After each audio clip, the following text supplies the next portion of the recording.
don't know why the fuck my shit been tripping, man. Cutting my goddamn mic off, man. God damn. Thank y'all, man. Black Power, man. Peace. Hold on. One sec.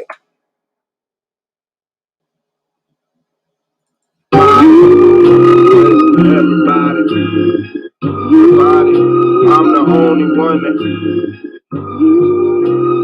looking like. And it like nobody knew the problems, because everybody's got them. But out of everybody's number, I'm the only one they calling, and it's a problem when I'm pausing. And they acting like I stalled them. But sometimes I gotta take care of my business before y'all shit. But they see me in the mall, and yeah, it's looking like I'm balling. Cause I'm walking while I'm talking on myself, on wrist is sparkling. But I work hard for everything I got and gonna get regardless. And it's okay if I spend more of my money than on y'all shit. If it's family and they need it and I got it, they gon' get it. If it's my homies and I'm on it, when I see it, it's a given. But it get to the point sometimes when I gotta say no. Like when I can't move how I wanna, cause I gotta stay low. It ain't that I don't hustle or grind and I ain't got it no more.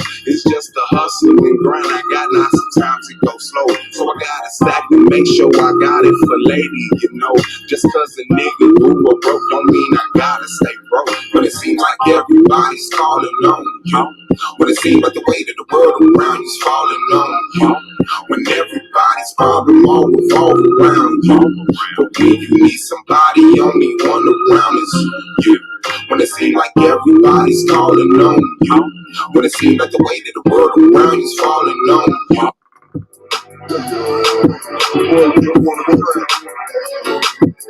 What else?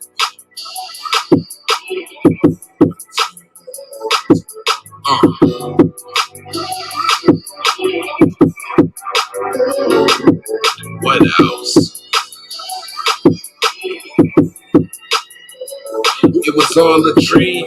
I used to read, nah, I ain't read shit. Dirty little nappy here, nigga, they ain't gon' feel shit. Mama working double trouble, was waiting for sure. For protection, they sprayed the crib, just break a leg on the floor. It was like that. Mama cursing lips, go for the lights back. Now the mics back, working in the mill at the time, they ain't like blacks. You ain't never let that break it, that's why I love you. This my deal, mama. I never take it for granted, or just to hear your mama. And this the second book I done wrote. Yeah, and I hope that Lord forbid that something never happened to me, can help you cope with as long as a nigga breathing.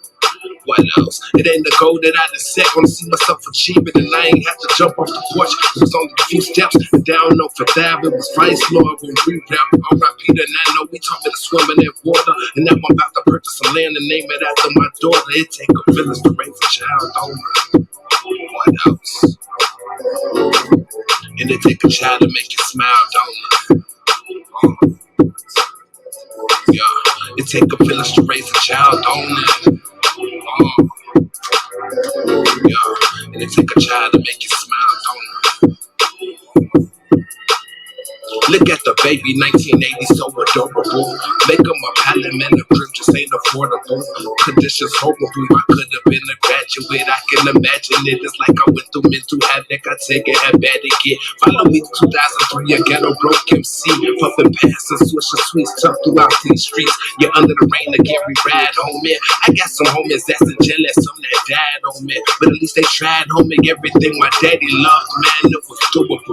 Send us through his nose, pass his lungs, so we shoot it through. Man, mama through with you. You hate the way the love feel. The first time I met my pops, man, was through a drug deal. Now it's a new day, now they making bug pills. Me, I get dizzy off the bud still. Fingers they itch you with the rug still.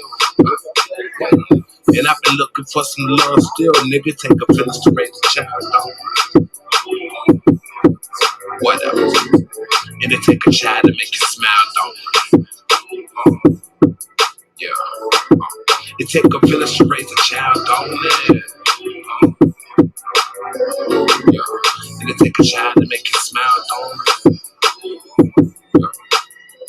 Yeah. What else?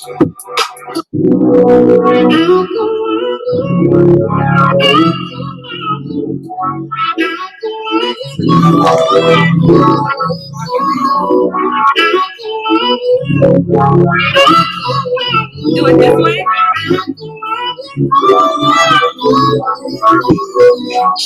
don't love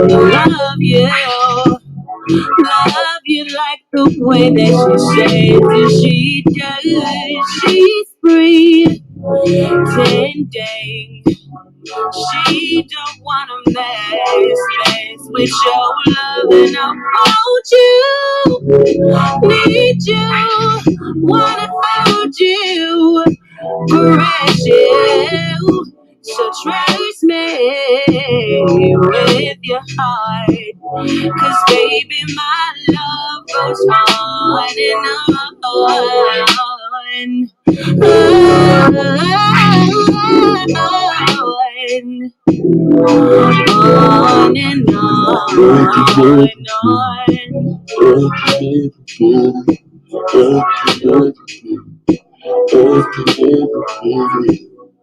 She's not like me. She don't really care for your heart. She's just like the other girls that you tried, and I know you need to be loved so true. So trust me with your heart, 'cause baby my love goes on and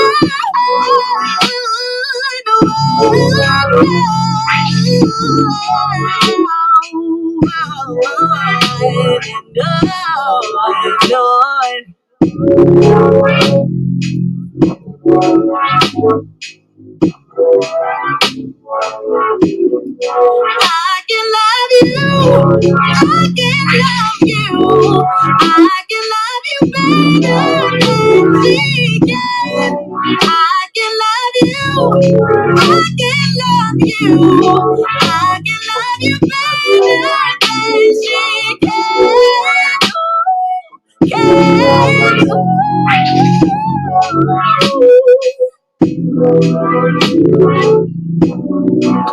The man is not allowed to fly a plane in his own country, but you want to convince the world that this man is not only a threat to his neighbors, but he is a threat to the entire human family. You are a liar. Liar, and the people are intellectual cowards who sit down and suck up this filthy lie. Man, I've been rapping for a minute, I don't see how niggas hate on me. Swab boss, the greatest motherfucker should wait on it. Even if my album drops 10 years from now, nigga, it's gonna be the hardest album out 10 years from now, nigga. The Swab boss, you niggas should see that shit. Whatever I am in, the old niggas should be that shit. Whatever they say they gon' come, I don't agree with it. Just add a couple of my hoes and come to be with it. Man, it's Swab boss. The reason why these niggas get hard off if 100 niggas die for this cause, it's a small cost. I'm trying to get my people on their feet again, nigga, but I'm back smoking weed, drinking Hennessy, nigga. And maybe that's why I'm not back on my shit. It's why I bought some 2-6 and moved out to Dub Bricks. A couple people from Phil. Now we know we done shit. Now they know they should quit trying to make it hood rich. All that bullshit on your man, ho, I wish you would spit. Niggas know what I'm about, and they wish I would flip. Niggas ask about the track, they wanna hear that shit. But when I ask to do the track, they don't hear that shit, man. And that's the type of shit that I don't say, man. Niggas know from the go that I don't play, man. Coming straight from the street, no, I can't straight, man. They ain't fucking with him, 'cause he don't pay, man. Why are the Europeans so insecure about other people in the world? And why do you, after everywhere you go, you're gonna kill and murder the rest of the people of the human family? Your history is written in the blood of the black, the brown, the yellow, and the red. Why are you so insecure?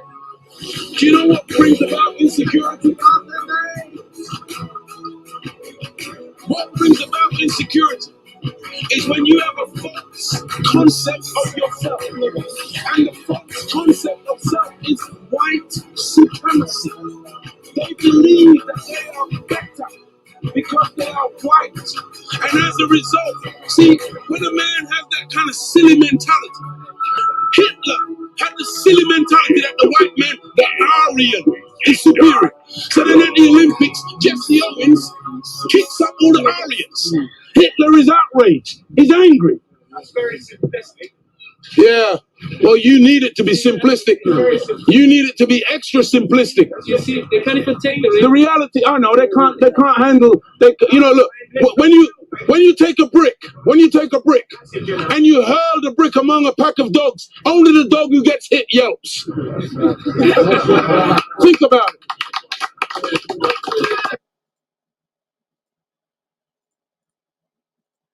Why wouldn't it be the same energy, man? It's the boy Swab Boss Snapping Off Entertainment, man. Shout out to Bing on the tracks. He on the cam. That's Snapping Off fam. Shout out to Solar Mind, the commissioner of the greatest debate league on fucking earth. I don't know any other debate leagues. Solar Vision debate league. Shout out to Knowledge Born Allah. Do the Knowledge Radio, Knowledge Born Allah on YouTube. Shout out to the AOI, man. That's Gold, man. Brandon Bay, Wicked, Radical, Apple Pro Black, Ground Zero, Hurricane Katrina, the King James 13, Anti-Bully Inc. Shout out to the judges and the peers and the reason why we here, the people of S.V.D.L. Welcome to the Argument League. Hit that like button on y'all way in. The link is pinned so the peers can jump on. And we get into this shit. Y'all already know, man. It's 9 days left. 9 days. That's right. 9 days left till Taz versus A9. Anonymous versus Tazonymous. Conversation on: should black leaders focus on changing the moral standards of the black community? That's what it is. Other than that, man, we here to talk that shit. And Garfield, I'm on your goofy ass head. Cause you been going too motherfucking hard. It's like I just got a problem with, like, I get it, right? Sonetta started this whole shit. People, we debate. We debate Christianity, Islam, Judaism, Black Power, fucking atheism, evolution, politics, history, social shit. We debate. But for some reason, it's like Garfield is making a career off attacking the black man, the black woman, specifically of the Israelite paradigm. So I got a problem with Garfield coming from the background he come from. He's like from Jamaica, right? But he's building his whole career not off of checking Jamaicans, not off of correcting Jamaicans, not off of speaking on the bullshit that, that he grew up in, that he grew up around. He sees nothing wrong with that. But instead, he crosses all the way over the water and focuses on attacking the black people in America because of their religious belief. Now, like I said, we debated, cool. But this motherfucker is completely like devoting himself to trying to diminish what the black man and black woman is building in America under the Israelite paradigm. Like, they're not going to work. You can't stop them. You're not going to convince them, any different. It don't matter the evidence you bring out. Like, come on. How long are we going to keep going back and forth playing with this shit? If we was going to get them the fuck out of here, we'd have got them the fuck out of here. The ones that was on bullshit, they the fuck out of here. They know they can't raise their head. Of course, the easier people like Gorilla Hebrew and Tazariot, like, them goofies out of here. They're losing credibility. They lost credibility. Because real is real. But the American black man and the American black woman will check that. Now, I do look at the brothers and sisters that's not in America as our brothers and sisters. But I also see a clear difference. Because although the black man and black woman in America are accepting of a lot of different cultures aren't accepting of us.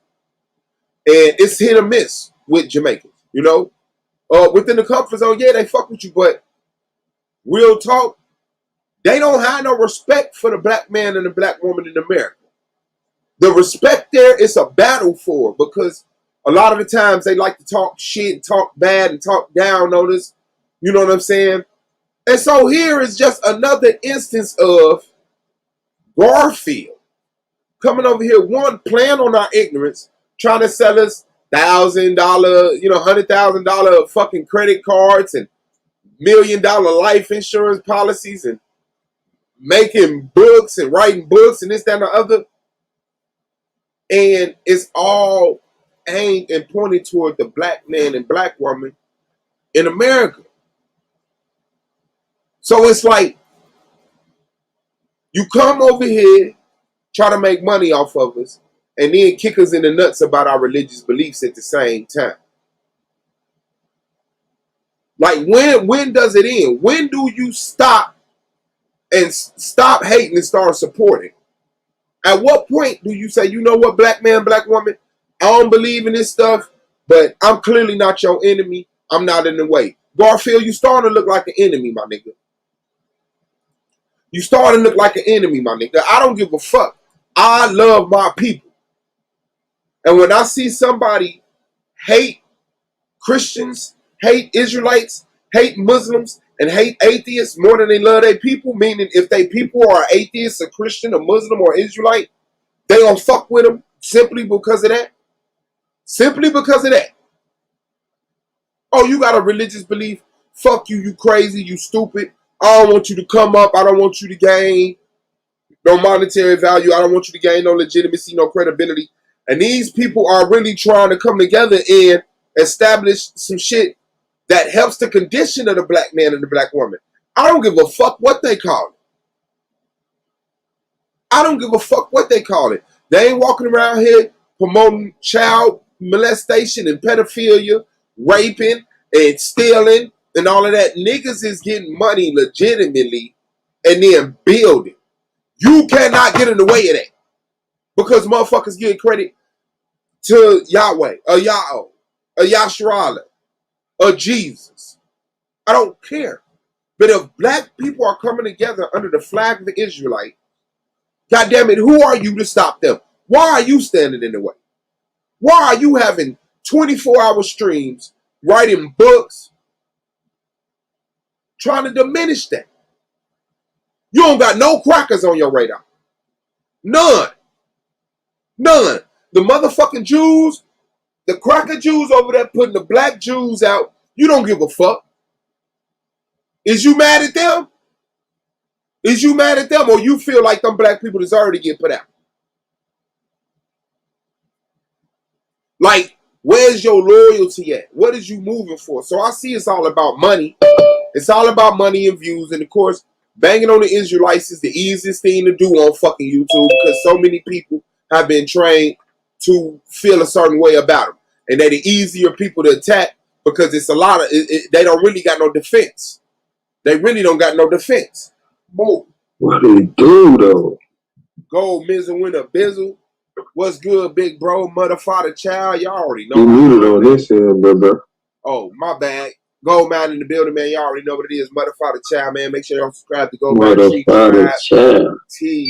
Big bro in the building. How you doing, man? I can't complain. I'm great, kid. How about yourself? Man, I'm cool. I was trying to FaceTime you to show you how to do the stream, yard, dual stream shit. Yeah. You gonna make some shit.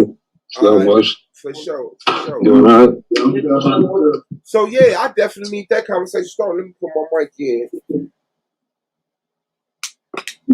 Fucking up over there. Bluetooth. Alright, that should be jiggy now. Let me make sure it's that over here too. This motherfucker trip. See, that's what it is. The motherfucker sets my earphones now. Okay, yeah, so, you know, I definitely want to get that motherfucker smoking, bump hands with that motherfucker, because that's the conversation I feel we need. Because at this point, we need to have, because at this point, what is your motive? What is your motive? You trying to convert a religious group of people? Like, for what? To what? You want to convert them to what? Garfieldism? To what? What is your belief? What is you standing on? And why aren't you correcting the niggas in that paradigm? Why are you constantly banging on the black man and black woman because of their religious belief? Like, there's clearly an agenda there, And I'm starting to think your ass working for the other side. Real talk. It ain't nothing no American man than ever did to a motherfucking Jamaican that deserve all this goddamn attention. Motherfuckers talk down on us, bad mouthers, talk behind our back, disrespect us. But then when it come to getting money, hey, I got $1 million life insurance I'll sell you and a fucking $100,000 goddamn credit card. By the way, here's a book. Like, where are the Jamaicans at in your live stream? Where are the Jamaicans at on your panel? Where are the Jamaicans on your panel that's checking other Jamaicans for being on bullshit? Nah, you always in America attacking American black man and black woman because of their religious belief. And if you're attacking the Israelites, or you're done with them, guess what? You're attacking black power. Because at the end of the day, you're attacking the black man and black woman in America. That's your point. Because we're the easier target. You ain't talking shit to them crackers. You ain't said shit about Biden. You ain't said shit about goddamn who the evil, wicked, the motherfucking, none of them niggas in the UK. You don't got no conversation, no smoke. Just every day, stream after stream after stream after stream, the black man and black woman in America is getting attacked. Why does that make sense? Sonnet ain't got that much goddamn pull. He can escort your motherfucking ass in here, say, here, sit down, talk shit for the rest of your goddamn life. Move around, nigga. We get it. You don't believe it. We get it. You don't believe it. Now what? Now what? Because if they stand on the fact, okay, point blank, it's our belief. We may not have the evidence, the tangible, the solid, proven evidence, but we got enough evidence to convince us. How do you argue with that? Move the fuck around. So yeah, Garfield, I definitely got smoke for your ass right there. And plus, you came over here and did that fuck ass goddamn judge and tell me I can't call it, it's attack. But you trying to diminish goddamn 4,500 years of fucking Israelite history culture. At least 400, 300 years of it over here in America. I don't give a fuck what it was. Look at what it is now. It's a group of black men and black women in America building, obeying laws, dietary laws, clothing laws, marital laws. They holding themselves accountable, and you kicking them. Why you ain't out there in the street holding the BDs and the GDs responsible? Why you not out there saying, man, goddamn, look at these motherfuckers? You attacking the niggas getting their shit together. They ain't pushing motherfucking drugs.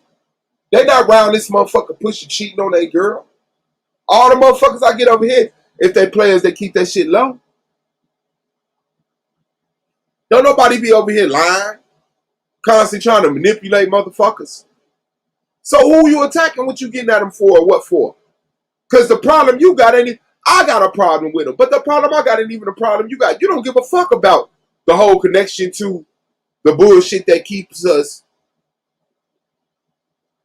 You just doing it for clout. And you gonna get it.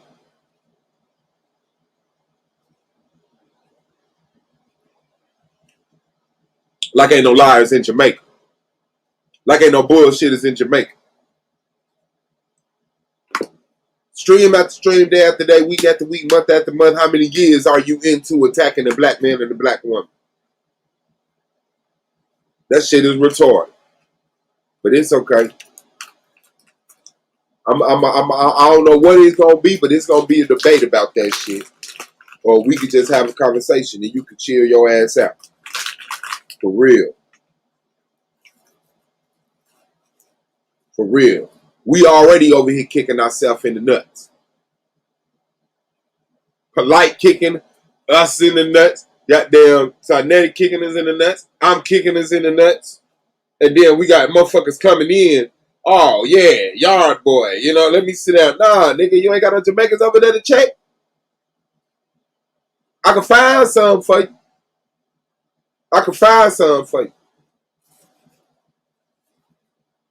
Ain't no Israelites in Jamaica.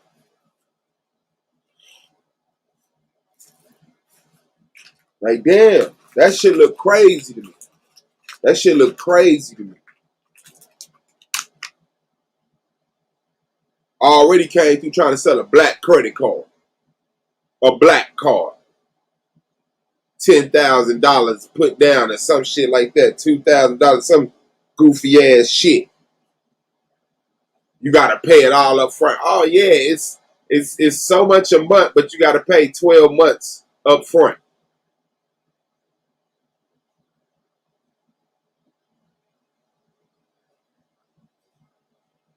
Yeah, we ain't going, big dog. So make sure y'all stay in tune. Other than that, man, we here. Have no fear. The finals is near, man. Taz versus Anon, man. Should black leaders focus on changing the moral standards of the black community? That's what it is. And then other than that, we ain't on shit, man. How y'all doing, man? What y'all eat, man? What y'all on, man? Hope y'all enjoying y'all day, holding it down on y'all side of town. Shit. That's what I'm doing. Rolling up. My baby just got back, so I'm finna roll us. We smoke one. You know? Shit. Goddamn hot tub went out on my goofy ass. Goddamn pump just got back a couple days ago. Well, it actually got back while I was out of town.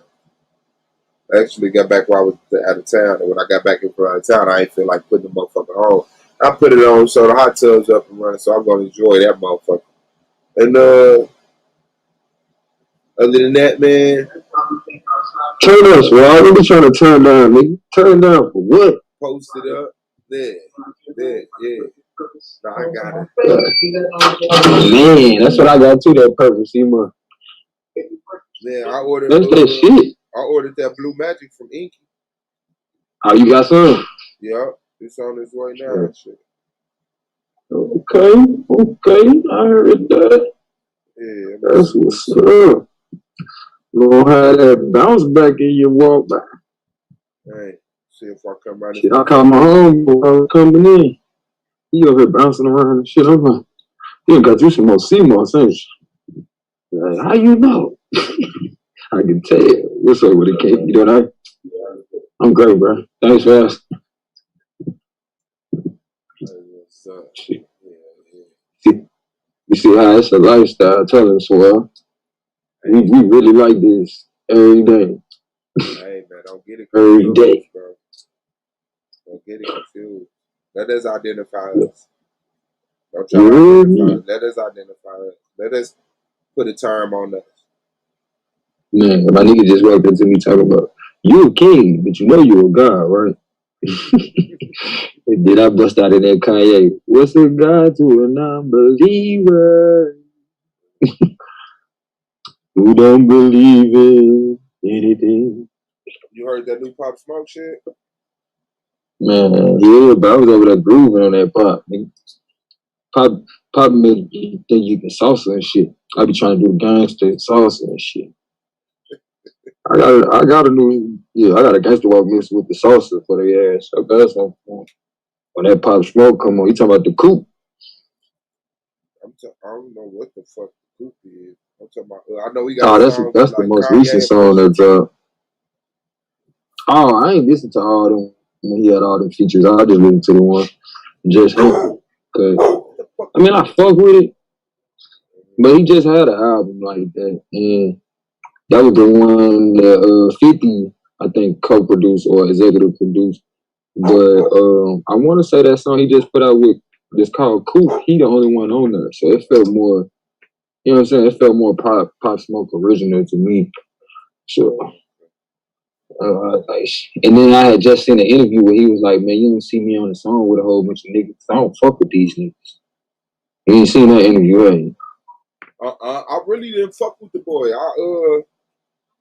No, I'm just saying, like, after I seen that interview, that shit was strange to me to know that he got these songs with these other people now. I'm like, damn, that do make sense. Because he didn't have no whole bunch of features when he was alive. But he said, I don't fuck with them niggas. That's what that nigga said. You feel me? That shit was mutual. I mean, you know how niggas be in the game. A lot of times they don't want to fuck with you if you ain't got no big name. You know what I'm saying? Yeah. If they can't benefit from standing next to you. Because every time you work for somebody, they send you as an invoice and shit like, "Man, I'm trying to work with you. But you know, I'm gonna have my people get at you." And they people send you as an invoice.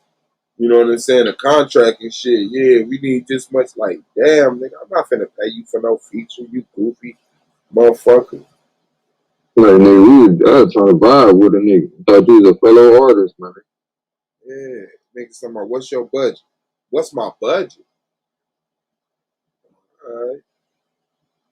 You know, only way I can see me paying for a feature, bro, is if I ain't even, like I said, I ain't trying to fuck with niggas for real, but I'm finna use this nigga for free advertising. Well, not free advertising, paid advertising, you feel me? And I don't really want to fuck with you after that. I ain't gonna lie. Like, I probably won't fuck with you after that. Man, if I'm hollering at you, that's one thing. Like, if I see you and I holler at you, that's one thing. If I'm just shopping for features, then yeah. You know what I'm saying? I respect, you know. That's what I'm saying. Like, I'm shopping for features and shit. But if we organically building, like you alluded to, man, that shit is foul. To bring that shit into play. But some niggas don't control. I'd rather talk about business. Fuck a verse. Tell me how the fuck you doing the goddamn, you know what I'm saying? Fix up what am I doing wrong? You know what I'm saying? Even if I'm doing it right. How do I get into larger venues? How do I get myself on TV and video, you know, commercials and shit like that? I don't need a verse, nigga. Shit, I can rap. Yeah. Give me a verse when you feel I deserve a verse, but help me tie my shoes, nigga. Shit. Well, I'm concerned when I do a song with a nigga, that's what we trying to do. We trying to create a check for both of us, for real. Like, and you know, it ain't about me trying to eat off you, you feel me? I'm trying to make sure we both can eat.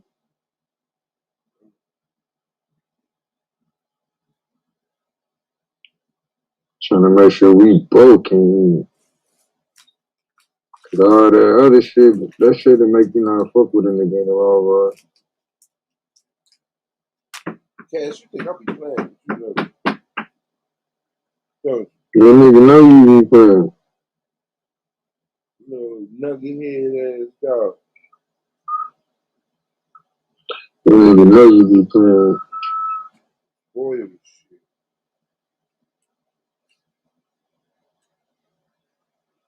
Okay. Who is this?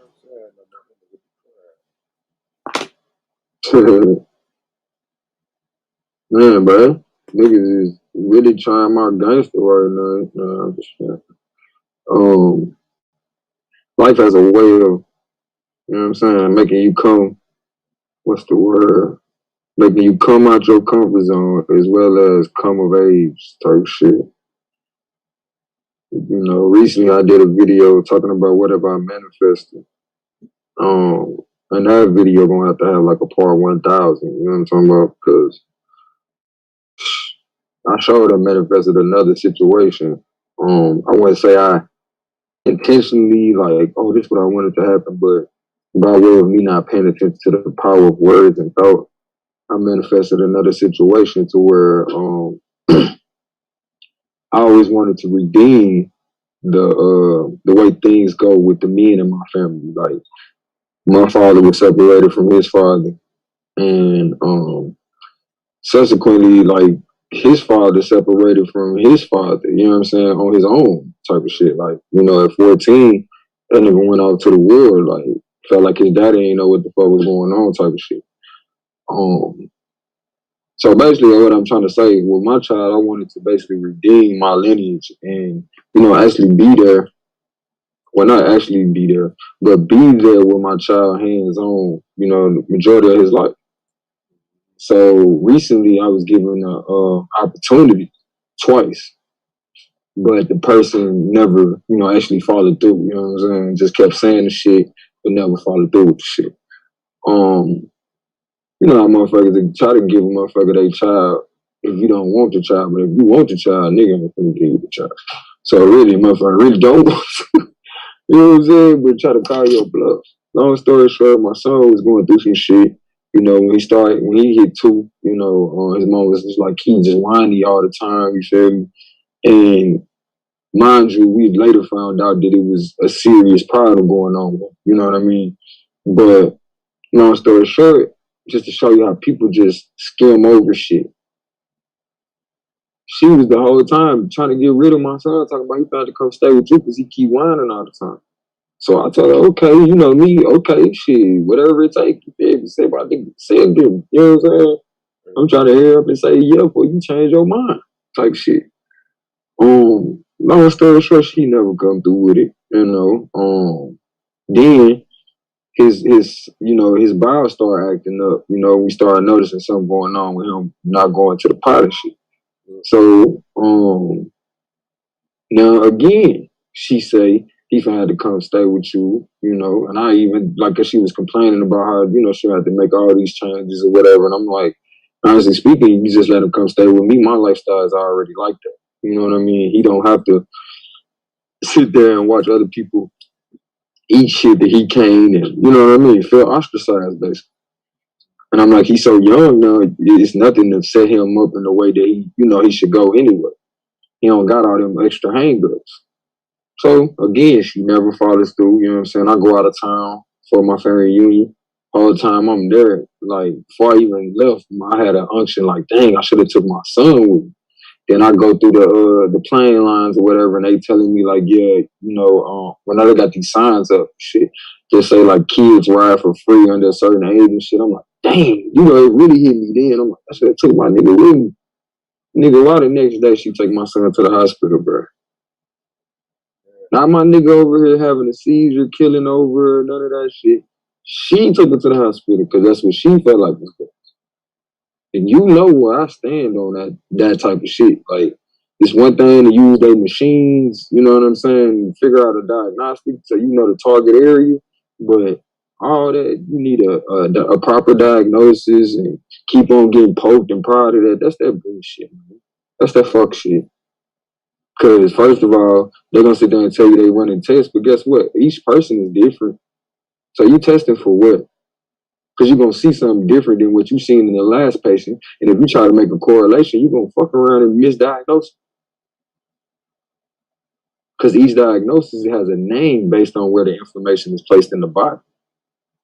I'm just saying, we ain't talking to no dummy when it comes to this shit. So to tell somebody who know better to just sit back and play dumb, like I don't know what's going on. Like all this shit hit her head the other day because I'm in the doctor's office. You know, she invited me to the appointment or whatever. So of course, you know, I'm there. Like, no bullshit. Still the same goal, man. Talking to the doctor. He saying little dumb shit. Like, have this way the problem. Like, at first he was cool. But then the problem came in when he was like, because he was like, dang, he got a good diet for the most part. And she telling him my diet. You feel me? She telling him he eat like I eat. But he's not with me all the time. You feel me? So, long story short, he's like, I don't understand what the problem is. Maybe it must be something with his immune system or da-da-da-da-da. And so he goes on to say, has he been vaccinated? I say, I look dead at her, like, what you gonna say? You know what I'm saying? Because at this point, bro, I done led you to the motherfucking water. I can't make you drink. You was with me for over 10 years, my nigga. And I've been living this life to the point it was your lifestyle while you was with me. If you didn't take the time to get to know why we was doing that shit, and you was just following me blind, like believing in me like I was Jesus or some shit, no wonder when a motherfucker died, all hell break loose. Or when we not together no more, all hell break loose. You back to the same dumb shit. Cause you just believed the whole time. You didn't study that shit for yourself to know. And you forgot. Like this lady done went through the process, bro.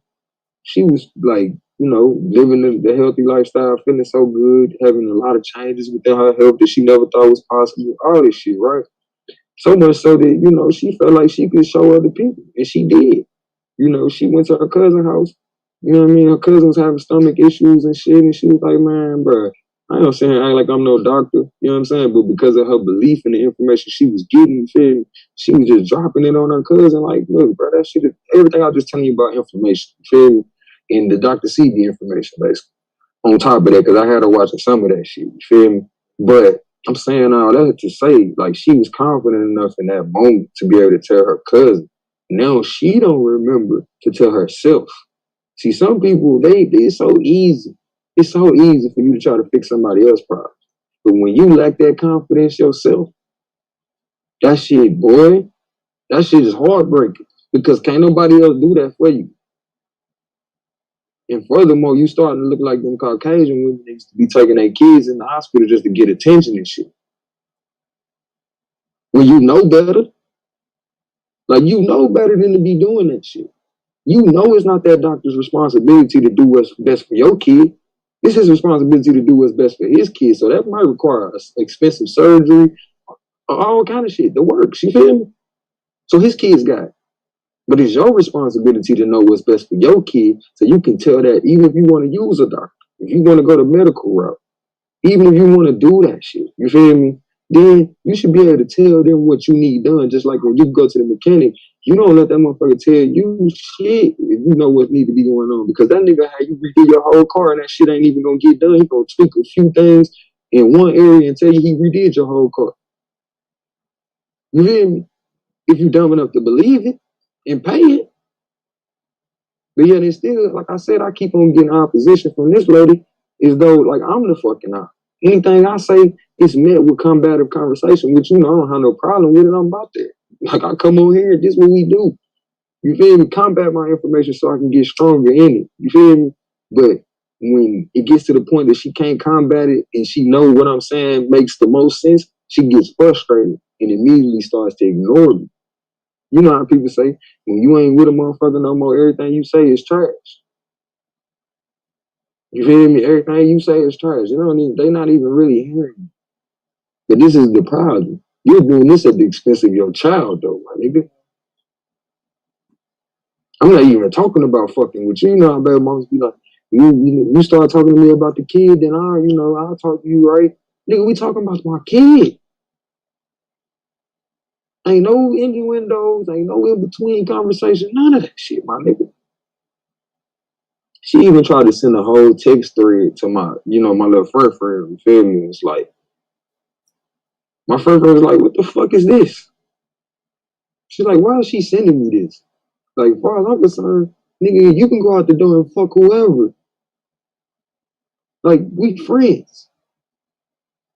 But at the end of the day, for somebody to try to go out their way to try to make a problem between us, that's a problem for me. And here it is, like, she not even knowing this is a confirmation in your life, bro. Your life should be a confirmation. I'm telling you. When you make certain changes, that shit should show up on why you did that shit now, later on, and going forward. So here it is. I already told myself, I'm gonna stop. Bro, I tell people I love them like it's no tomorrow. You feel me? Because I don't know when the fuck I'm gonna go. Because I know the road I'm on, you feel me? But I know I ain't stopping. That's why. So I could go any day. You know what I'm saying? Because I'm not coming up off of this truth that I know. So with that being said, I've been telling myself, like, I'm gonna stop saying this. I'm gonna stop saying it so much, and I'm gonna just start doing certain gestures. You know what I mean? To prove that I care. Bruh. So, I ain't been saying I love her for shit. You know what I'm saying? We ain't even been having no conversation for real about that type of shit. So when she sent that motherfucking text thread trying to create a situation, she looked super stupid. Cause the conversation just looked so fucking, you know what I'm saying, basic between two parents. It's like, why the fuck are you sending me this shit? Now you frustrating me because it's like you just trying to get some shit going, but you know what I'm saying? I ain't shit. I'm like, bro, I'm so glad. I'm so glad I be on my motherfucking shit, nigga. And I don't, you know what I'm saying? I don't let a motherfucker throw me off that shit for 1 second. I'm so glad I listened to my spirit when my spirit tell me, you need to do this. You need to change this up. What you finna say, bro? No. I'm trying to find this. No.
looking for this immediate gratification ain't gonna fucking happen.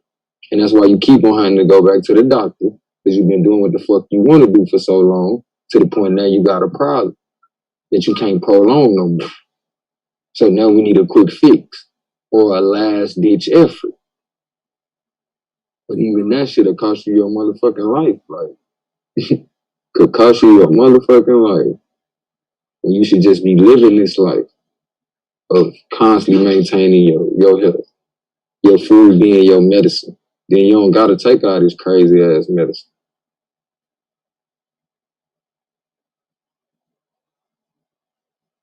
See you in the chat.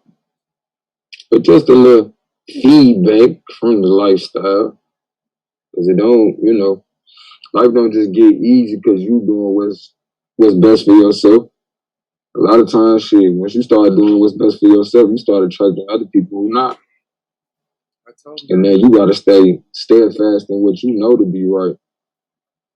Even when the motherfuckers around you on bullshit. This ain't no social party, you feel me? Shit, when I feel bad, ain't nobody else feeling that. So I'm gonna listen to my body. You know what I'm saying? Be sensitive to what my body needs. And nobody gonna sit here and judge me by no standard that don't fit me. That shit is that's a whole another conversation when the motherfuckers is trying to tell you sick. Like, you gotta tell me what standards you judging me by. And then once we break that shit down, that's just like looking at statistics. Any statistic can look a certain way, but what are we looking at it and what are we judging this by? Shit be looking great on paper, but in reality, it don't be shit. Yeah, you know what I say that about? I say that about high blood pressure. Mm-hmm. Like everybody yeah. I try not to say that shit. Go ahead. I try not to talk about that one because that's damn sure what I was talking about. Like, that's the first thing that made me see it. Pressure as a cracker. No, because your fucking veins can take more pressure. My muscles can take more pressure and distribute right. more. And melanin is a higher vibration. Yeah. Like, nigga, you trying to tell me, like, it requires a higher blood pressure. Jumping higher is wrong. Running fast is wrong. Being stronger is a basically. And that's no different than the nigga that's sitting in the party who's insecure that sits back and talk bad about the dude who's confident. You feel me? It don't make the nigga that's confident wrong. The shit that you say about somebody else say something about you. So the whole time the doctor's sitting there pointing the finger talking about you ain't the picture of health, and you sitting there coughing from a cold in my face, who the fuck are you talking to? When you still can't defeat the common cold. And a motherfucker can't tell you the last time they seen you with a sniffle. Fuck is you talking now? Right. Nigga, if you hear me sound like I got a sniffle, I'm crying, nigga. Look, and I ain't afraid to say the shit. Nigga, I'm hurt about something. Like, you feel me? So don't get it fucking twisted. You should never listen to a doctor that's sick as he telling you some shit. You couldn't there listen to a motherfucker who ain't even built to the capacity to be healthier as you are. You feel me? But he gonna tell you what health is. You sound like, all I'm saying is anybody can tell you anything, but still use your own mind too to weigh that shit out. That's all my only problem. But like the whole time we in there, bro, do you know this doctor got so close up on her, he touching on her leg and shit as he explaining shit. And you know, if me and her was still together, I probably got locked up anyway.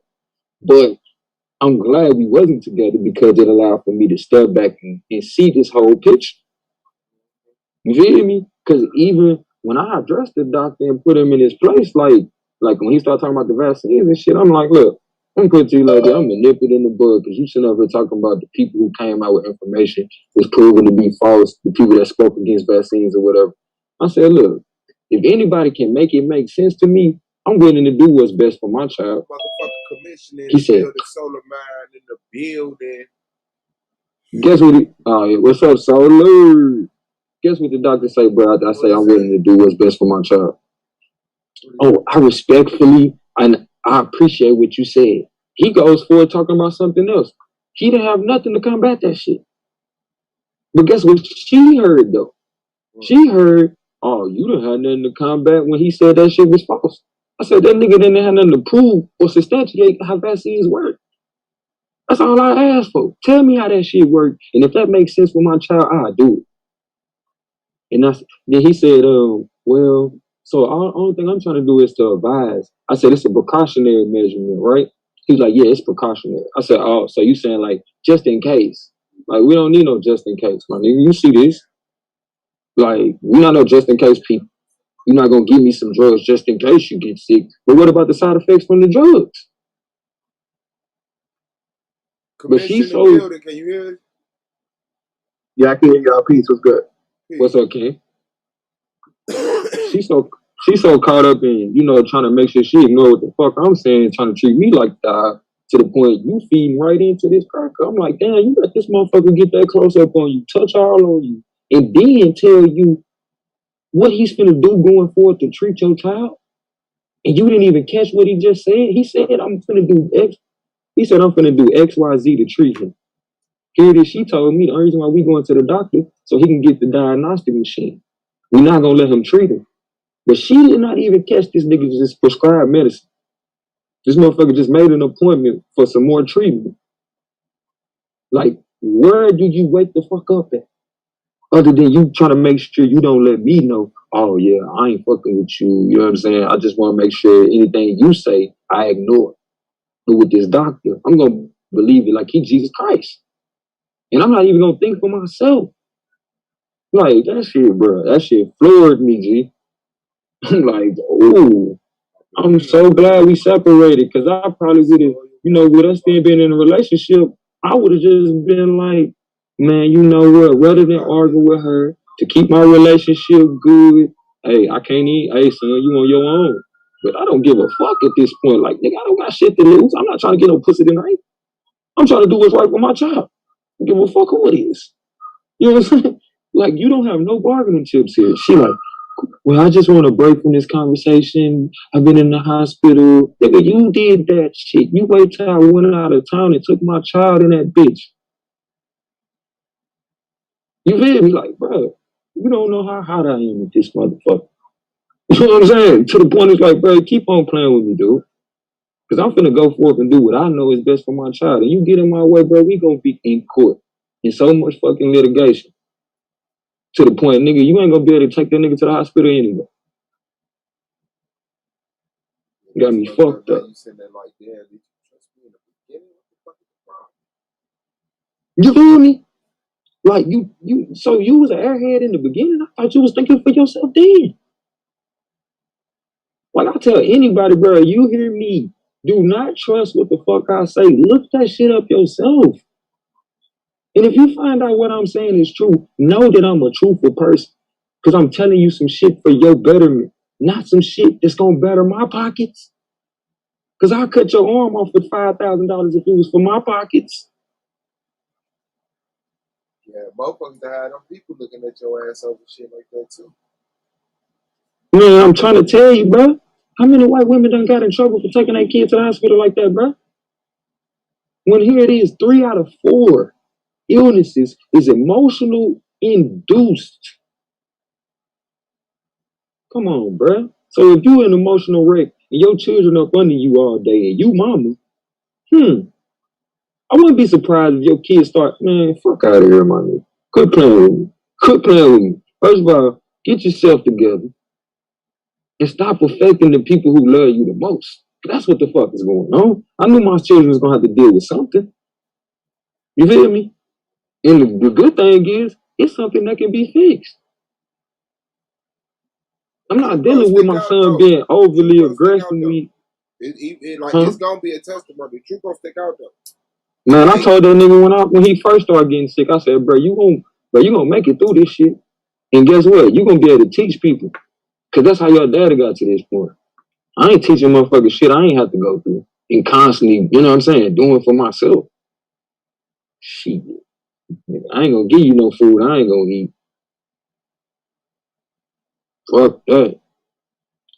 But like you said, the truth don't stick out. The validity in that shit for real though, bro. When motherfuckers be, you got high blood pressure, this, that, and the other, man, motherfuckers. We finna get in on that.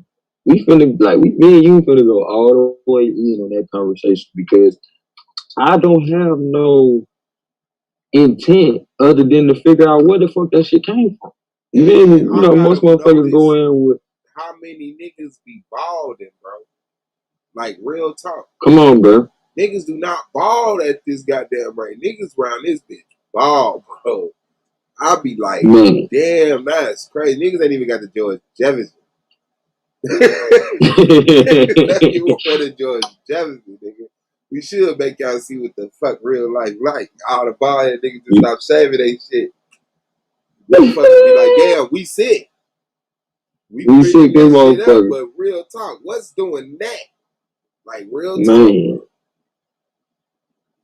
All the women got anemic, all the women anemic. All of them get they think they thermostat, bro. All black women. As far as the hair loss, I mean, you got to think though. A lot of our women are like, what's the word? Not even a lot of our women are.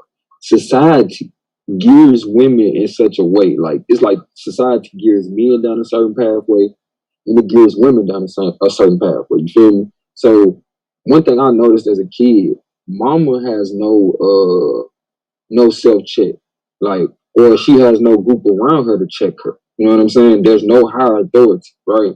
So when it comes to mama just being able to be high-headed if she want to, talk funky to motherfuckers if she want to, get out of control if she want to, it's no surprise that she's not keeping heat in her body. Because this is all energy exchange. You feel me? They say women are the best conductors of energy. You feel me? But it don't mean you're retaining heat. It's just you giving off heat. You feel me? You just keep on letting society give you in such a way to give off your heat. There's so many emotional pulls going on in society. So much shit is sold to us through emotion. You feel me? And our women are sensitive enough to be the most emotional creatures. You know what I'm saying? Like, that's a superpower, but here it is. Their strength has been turned into a weakness. You feel me? I hate to get biblical, but I ain't surprised that niggas is losing hair. You feel me? When you see the strength of a man is a test through his hair. Okay, I wonder why. Because usually when a man is malnourished, he loses his hair and his gut pops out. Oh, your gut is connected to your vitality. Your vitality is your ability to reproduce. All right. You can reproduce, you're immortal, right? Okay. I'm not surprised that all these things are connected. But they'll keep us so caught up on, being losing hair and just focused on the head to the point you can't see how it's connected to your gut.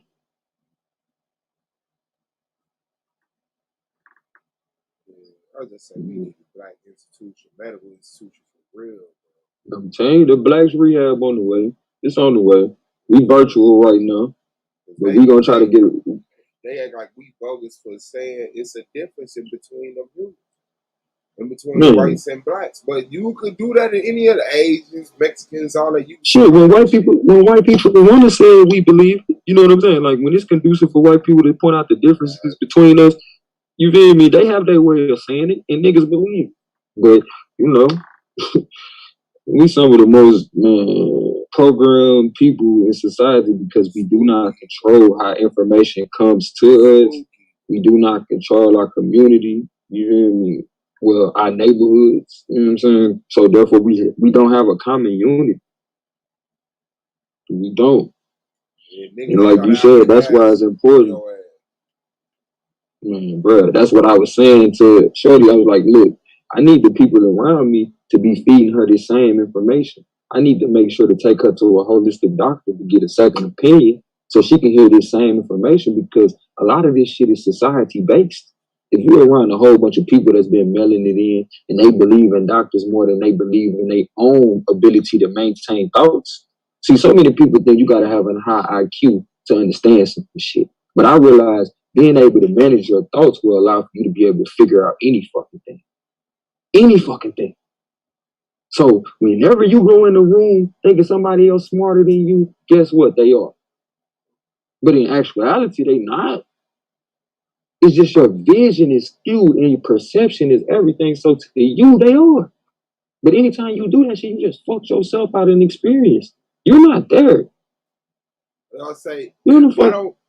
If you think if like you handicapping yourself, that's a clear handicap. You are. But it don't change what is. So if you believe they smart, the truth don't need your acknowledgement. You see what I'm saying? Yeah, you just setting yourself up for, you know what I'm saying? But you gotta know shit gotta be tested and measured. Okay, yeah, I'm smart, but I gotta measure myself to make sure it's maintained. When you come into the room, you just be like, man, I'm smarter than everybody in this motherfucker. Like I was saying earlier, mama don't have no check. You know what I'm saying? And when it get to the point somebody goes unchecked, you start seeing shit just going out the window.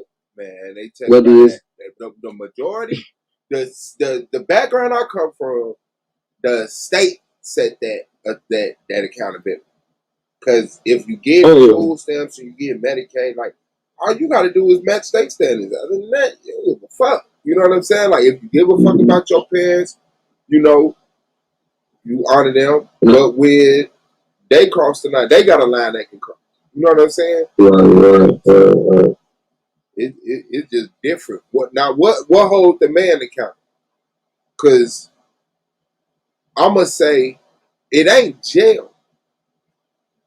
You see what I'm saying? Like, it's not jail, but that's supposed to be what we ain't getting the benefits. So it ain't like, oh, we scared to lose our benefits. Like, if you don't find it internally, you don't have it. It's not checking you. Like, even the woman, niggas is turning their back on their women. Like, they not even. And what's so crazy is, we program to want to have fun. You feel me? And majority, we like as human beings, we program to want to have fun. Like nobody wants to be in an uncomfortable situation, basically. So when it comes to that, the majority of our women are programmed even more to want to have fun, whereas men are being told you need to get this in life, you gotta have this going for yourself. You know what I'm saying? We don't have that so-called government benefit to fall back on, and niggas will be okay with it. Like, man, nigga find out you getting government benefit, and they're like, bro, you come on, man. You could be doing it for yourself. Like, you know what I'm saying? I think it says up there, but the other way around. I think that the women tend to be a little more driven, from what I see. Oh yeah. Like far as and that's what I was trying to clear up and bring the balance in. Yeah, go ahead. Yeah, but go ahead. I'm listening. Nah, I was just trying to clear up and say, like, in certain situations, yeah, it's more women that's driven to get out here and make some shit happen for herself. Whereas if we see a dude getting, government benefits amongst the brothers, we gonna say, if he my friend, I'm like, bro, come on, bro. You don't need that shit. Like, I mean, if you got to do that shit for a time being to get where you trying to go, but just don't get caught up on that shit. You see what I'm saying? Whereas in society, it's deemed more acceptable for a woman to go get some help when she needs some help. But and I'm saying all that to say, what a woman, I don't know what a woman's talking. I know it ain't what the fuck motherfucker was telling me, but I know they had a talk because where they get that information, like Sola said, like I used to get the same information though. Like, you feel me? Like I was the only boys, so I had to sit there and hear that shit. Get a job. And The women, Jawanza Kajufu talk about that in his book. Is the little book that he got, Destruction, the Conspiracy to Destroy Black Boys. He actually got a video up too where he actually talks. Say his name again. Jawanza Kajufu. I got that lecture. I sent that lecture to my son and watch. So he talks about the raising. Create a concept called raising the daughter and loving the son. And the thing with the single mothers tend to do is since they don't know how to, usher in them into malehood, they tend to really do what they're supposed to do. But since the man is not around, there's no balance there. So what it does in turn, it kind of conditions them to be, passive and dependent for you, and pretty much for you. So but the woman on the flip side, she kind of molds the woman to have to deal with the possibility of her having not having a man. having to raise a family on her own. So she, you tend to have a little more career-driven women, goal-driven, and responsible women, and women that know how to do shit. A lot of times that a lot of niggas don't know how to do shit. You don't have it's like they're not resourceful and they don't know how to fix shit. They don't know how to look this fine shit. I see that a lot. But it's like what you just said though. It goes back to that gearing. You see what I'm saying? She didn't know how to gear him, but she knew how to tell the daughter how to survive. Like our parents know how to teach us how to survive. She knew how to do that. Listen, I ain't saying she don't, but society tell them. No, it ain't. No, listen.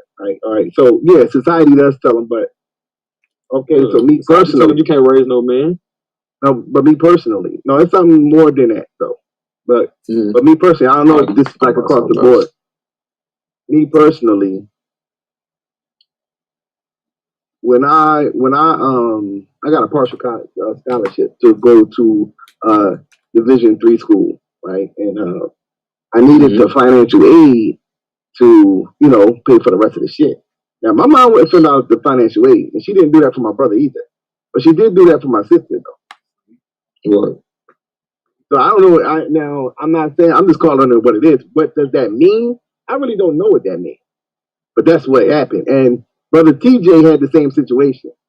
He was trying to, go and so that's just what it is. Whatever you want to call it, that's just what it is. But I would feel like your situation in the line of the conversation, something with I believe women's empowerment that has something to do with the lack of communication, that she has for they have for the son. Because it's like a phenomenon. You see this going on, and you're talking to a person that deals with a lot of women. Communicating, communication and relationship.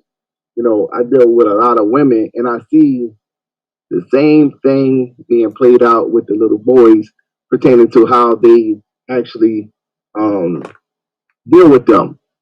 And I see it constantly from when they babies, they get extra spoiled. They almost like they're doll babies in a way.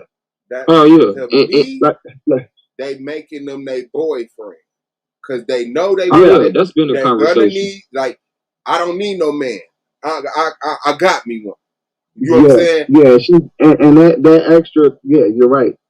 They make him into the man she want everybody else to be.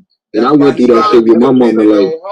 As long as he depending on her, he could go out there, do the fuck he ain't gonna leave, run back home. But this is the thing though. It's up until a certain point because when they become around definitely 12, 13, because I remember, the one you start looking like all the other men. Shit. One woman I was dealing with, and they used to dress alike, and she was like what you were saying, Swab, with they was dressing alike, and they was doing all this type of stuff, you know what I mean? And it was what I seen that when they became older, she kind of began to resent certain characteristics that he had. Right. Because it reminded her too much of the dude. No, it wasn't. No, it was that because she wanted because what type of man she likes. She didn't raise the type of man that she would want because he was kind of spoiled. He would cry for shit, you know what I'm saying? So she thought that was weak, but you made that though. Right, she don't understand it was a process to make the kind of man she wanted. Yeah, it was characteristics that she deemed to be weak. But he still, and I was telling her yo, when a motherfucker turn it's no different than when a girl turns 16. They're developing and they're not women though.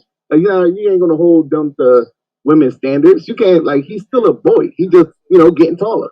A certain type of way, look a certain type of way, get a little mustache. You think that he gotta do man. No, you were supposed to it's that's what raising means. Raising is you're supposed to get them around men. You're supposed to do all these things to help them know how to socialize properly. And that's the issue. He had trouble socializing with boys.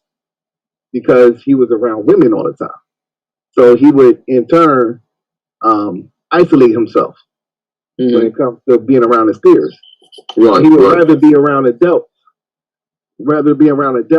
So, and I was saying to her, like, yo, you have that same characteristic, yo. Right. You don't socialize that much, so he got that from you. Like, you know what I'm saying? Exactly. So, like, the whole thing is, you hit on something very pertinent, though, when you brought up the woman empowerment part, and I want to speak on it from a certain angle, because I just realized something, like, she understands what it takes to free a woman or let a female come up and feel that sense of freedom. You see what I'm saying? But like you said, at a certain age, for the male, it's like, you know, I hope you got the characteristics it's going to take to survive, or the characteristics that I want out of a man. You feel me? And that's crazy.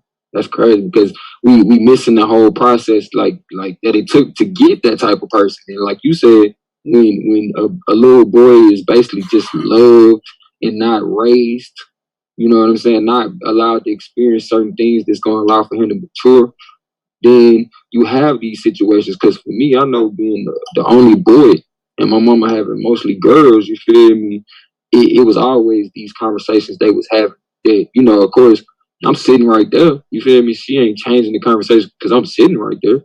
So it's always this underline where it's like, you getting this conversation, I ain't getting no conversation. You feel me? I'm having to figure this shit out. You know what I'm saying? Yeah, what they call it's like adversity. Like a two-edged sword with when it comes to, like, obviously since she's a woman, she'll probably see something that she probably experienced in this school. Like, no, you don't do that, blah, blah. Yeah. Don't set yourself up for that. Yeah, so like with a boy, she can only, you know, okay, this is what boys do type of thing, and then you have this going like, no, that ain't what boys do. You can't let them do that. That's not cool. Right. Like, I mean, but like, you know, so obviously it goes back to the male. You know what I'm saying? The male's not around, but then it gets complex because in certain situations, the woman don't want him to be around. You know what I'm saying? Like, you know, they don't want the male to be around. So it's like, but she wouldn't be able to do this if we wasn't, you know, in a society that makes it conducive. You know what I'm saying? Like, if it was adverse consequences for her doing it, like it naturally is in nature, and the underlying shit that happens with the kids, and it was more prevalent, you know what I'm saying? She wouldn't do that shit. Like, okay, yeah, of course. Get notice and saying, man, you know, you don't fuck with females like that. My thing is, you know, like hold us to a standard and fuck with it. Hold the men to the standard, hold the women to a standard. And if motherfuckers ain't that standard, don't fuck with it. But we can't, you know what I'm saying? Like, for motherfuckers to be complaining about their third, no good, baby mama, like, come on, bro. Like, at this point in time, it ain't no sense of complaining, bro. It ain't no sense of complaining. Yeah, you're right. You should never be sitting there complaining. You know, to talk about the obvious shit that's going on. I'm complaining trying to. But this is the thing we got to be careful when we say complaint, because like it becomes a point that people don't see the difference between a conversation that need to be had and people just, you know what I'm saying? I know Suave not saying this, but just for listening audience and going forward, you feel me? It gets to the point people don't have conversations that need to be had. To the point people don't know how to express themselves. They don't know how to tell you exactly what they want. So sometimes you have to let people just vent, and you have to be good at sifting through to see what's really the, you know what I'm saying, the issue. But we are those type of people though, because we haven't been allowed to mature. Like, just because we age out don't mean niggas is mature. And as far as like the standards, as relationships go, it's what's over the king. It's kind of hard for me to accept that, you know, because, you know, we were just talking about earlier. I feel like everything connects and is interconnected. I'm a holistic approach type person. So for a person to think that we can have a certain standard of relationships, it's crazy, G, because what worked for you might not work for me, but I can't sit here and say that ain't a working relationship. You see what I'm saying? But I do gather what you're saying as far as maybe some basic, but even then it's like until you get in the mix with a motherfucker, you really don't be knowing this shit.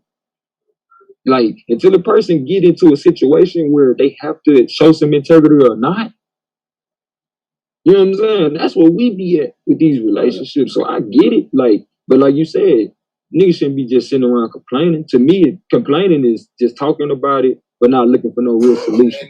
Not trying to, you know what I'm saying, improve on the shit. Because that's that's what I'm even saying. Like, even if no, I know that's what you're saying. I just wanted to clear that up. So I'm trying about to be on some contrary. Even if we looking for a friend, you know what I'm saying? Like, you gotta even know it in you. Like, what would make a motherfucker even want to be my friend? Like, I'm a piece of shit. You know what I'm saying? I got no car, warrants, baby mamas. Woo-woo. What will make a motherfucker even say it's a good decision to partner with this motherfucker? You know what I'm saying? So if you got that conversation going in your head, then you already know you got to work on you. It's internal. Once you get yourself to a certain standard, then that should be what everybody else is held to. I like, should nobody be on no fuck shit. Fuck shit is zero. You know what I'm saying?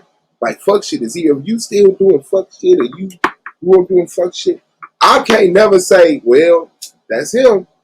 Just because he found four other motherfuckers that do fuck shit. You know what I'm saying? I'm gonna be like, I can't fuck with them niggas, bro.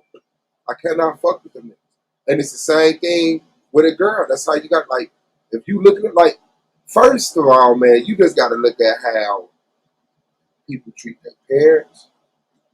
You know what I'm saying? Like, for real, for real. Everybody love their mama, everybody love their daddy. You know what I'm saying? But if they're around, for sure, it's just little shit like that. Then you got to look at the other people that be around. Like, if they around a motherfucker and they sit up here, oh, man, this nigga.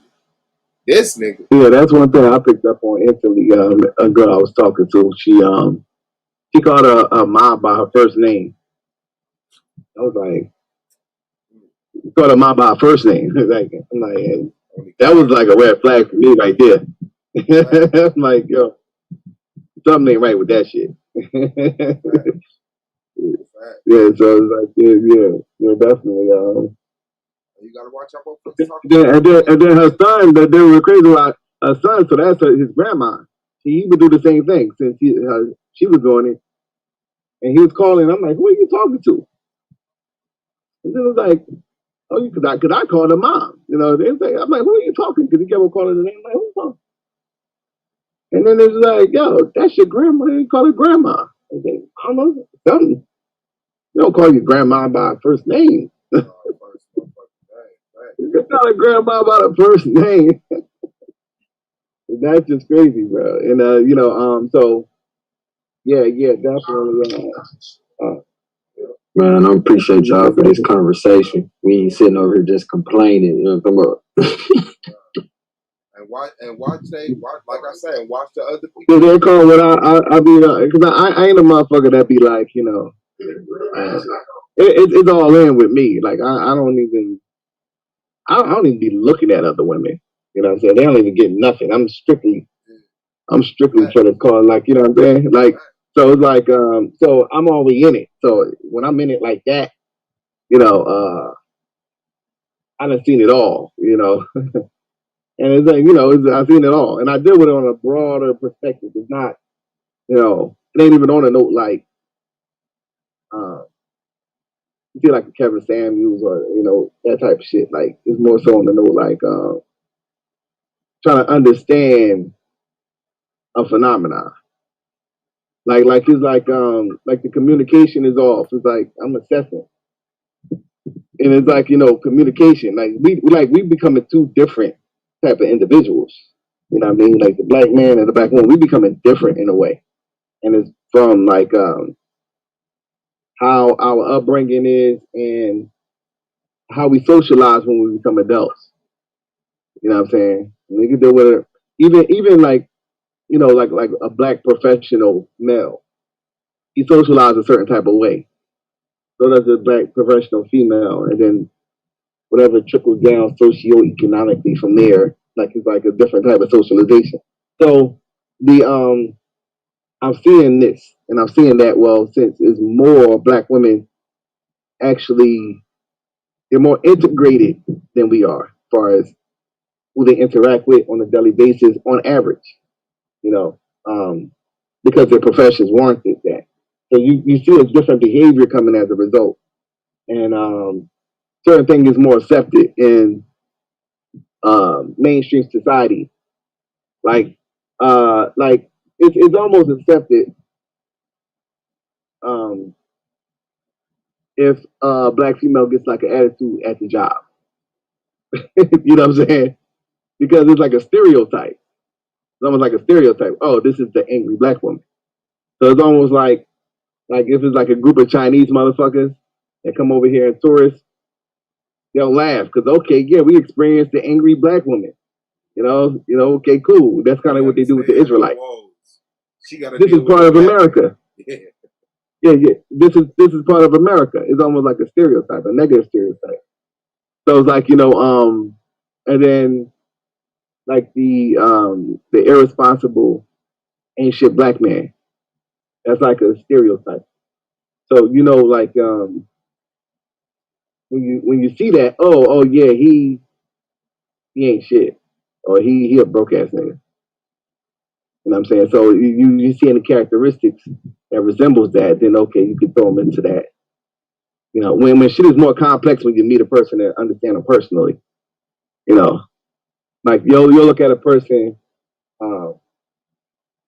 situation, whether it's like how they living, like you said, they ain't got a car. It's like okay, he's this, he's a broke ass nigga. He's put him in that category, put him in that box. Keep on moving. Can we kind of do that? This is kind of like a Western culture thing. You do. Okay, this is a redneck. Yeah, he's like, but like, so, dealing with these stereotypes and then our perception, we are kind of growing in a way, and it's like a phenomenon where you have a certain sector of black men. It's like ourselves, like we kind of like alternative, thinkers, and we kind of are anti establishment to a certain degree, like far as with the social norms that American society kind of holds everybody to. It's not really that many women that's kind of on the same page with that. Whether it's an Israelite or a Kemetic, that's mostly men are there.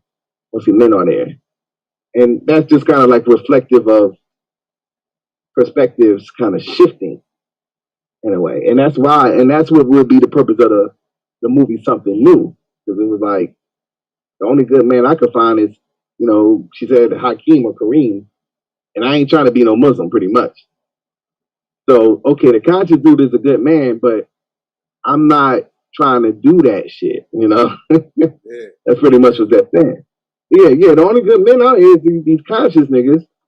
And so that's the problem right there, because it's like, in order to have the good things in life, once you get a person who has those things, you start to see that the reason why they're not complaining or making excuses is because they have to have the discipline to maintain that life.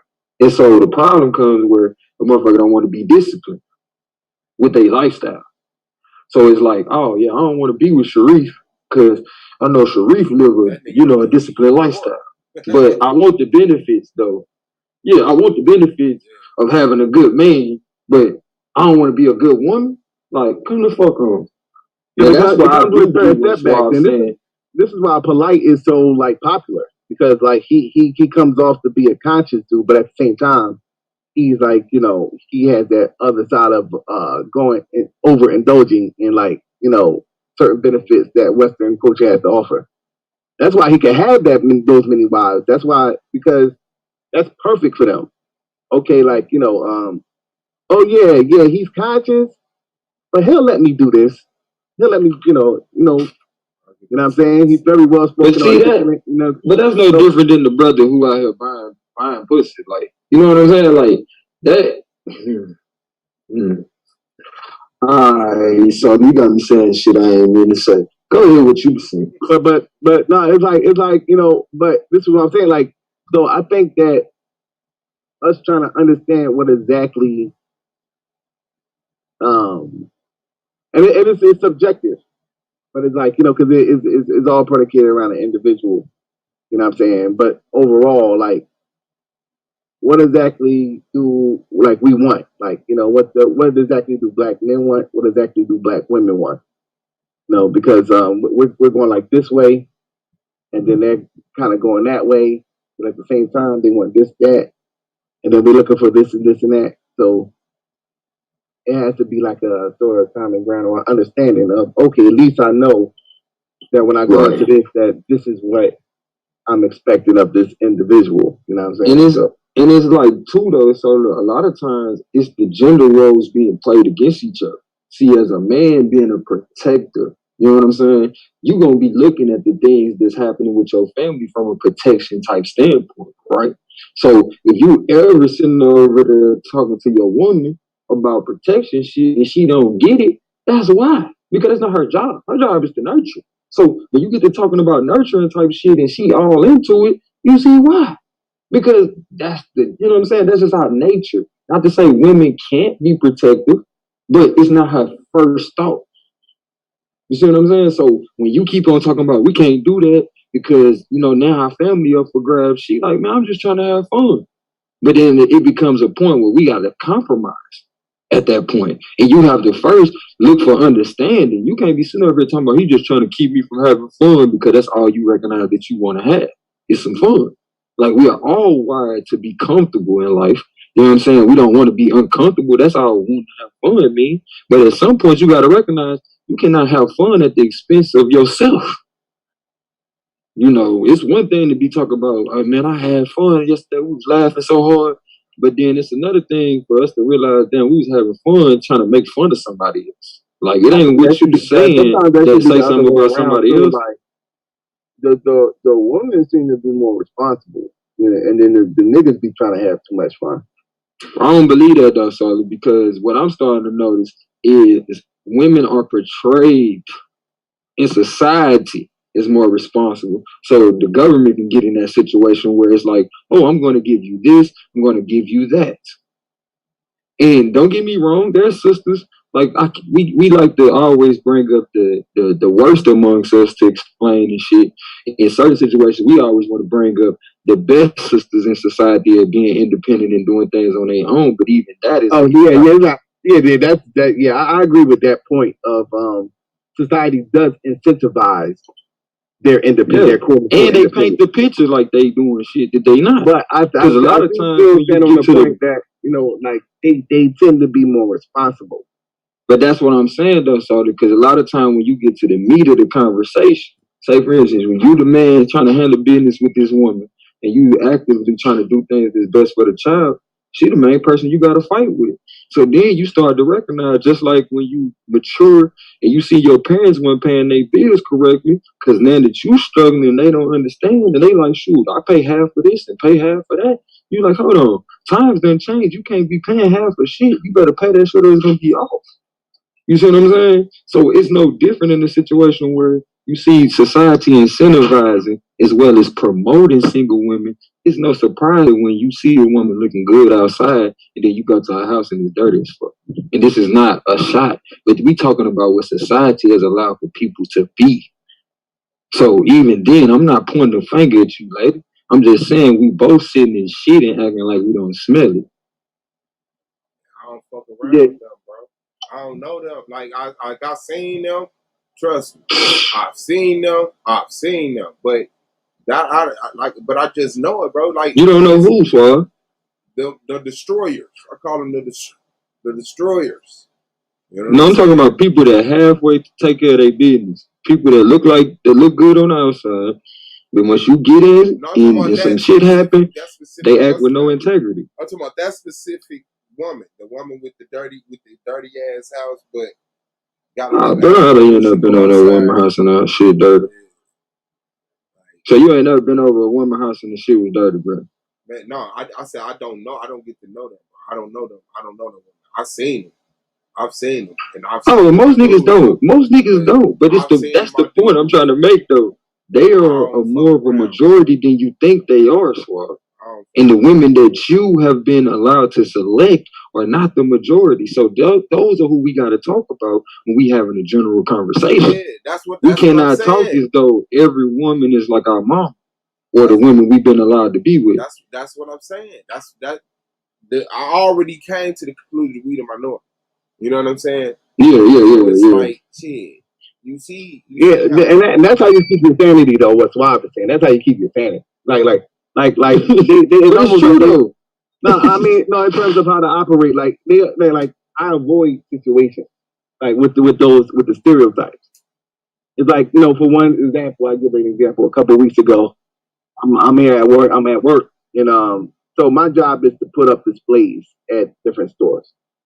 So, you know, they telling me I got a mobile device that tells me where to go to put up the display. I put up the display. So on this particular display, it had I think I got like hair dryers on there.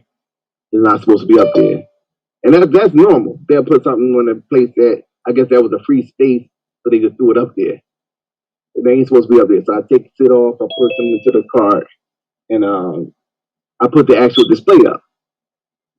So I'm taking the cart to the back, to inventory, like taking it to the back. So somebody says, now I'm at job, I'm at work. I hear somebody like, yo, where you going? Okay, it's unprofessional, but cool. I turn around and say, excuse me, like you talking to me? Like, yeah, who you think I'm talking to? Where you going with that cart? Okay, strike two, but it's cool because I know that that's that person, you know. So I'm like, yeah. So I'm like, oh yeah, I'm sorry. Yeah, I work at Acosta. I put up a display there. This is what is supposed to be up there. And then she say, well, like, yeah, where you taking that? No, you gotta put that back up. That's what she's saying. And I was like, no, it's not really supposed to go up there. Saying not supposed to go up there. I don't care what you're talking about. That's what she said. I don't care what you're talking about. Well, you go and put that back up there. So okay. I said, okay. And walked away. Okay, yeah, okay. Walked away. Because me arguing with her. Yeah. Only gonna destroy what you so it's almost like once she did like the strike three, she don't exist. Right. She don't exist. Like that. Okay. You recognize she not listening to logic. You know what I'm saying? Yeah. Like, nigga, I don't know arguing with you just gonna be some bullshit. I don't know if she had a long, whatever the case was. The whole thing was just unprofessional. So I didn't know when, you know, and you know, I cover my own. So I hit up my supervisor like, yo, yeah, she was tripping about, you know, where I was putting this at. You know what I mean? So, you know, just to let her know that, yeah, it's some worker here she was tripping about, you know. So I think the cart, you know, about to go around. So she follows me like to see if I was going to put it back up. So I'm like, so I told my supervisor like, yo, she seemed to be like, you know, tripping. So I said, I'm not dealing with that. So I left the cart on the side because I wasn't even about to walk to the back. You know, I ain't doing all that. I left the cart on the side and I see her tearing down the display. She like ripping down the display. Down the display. Yeah.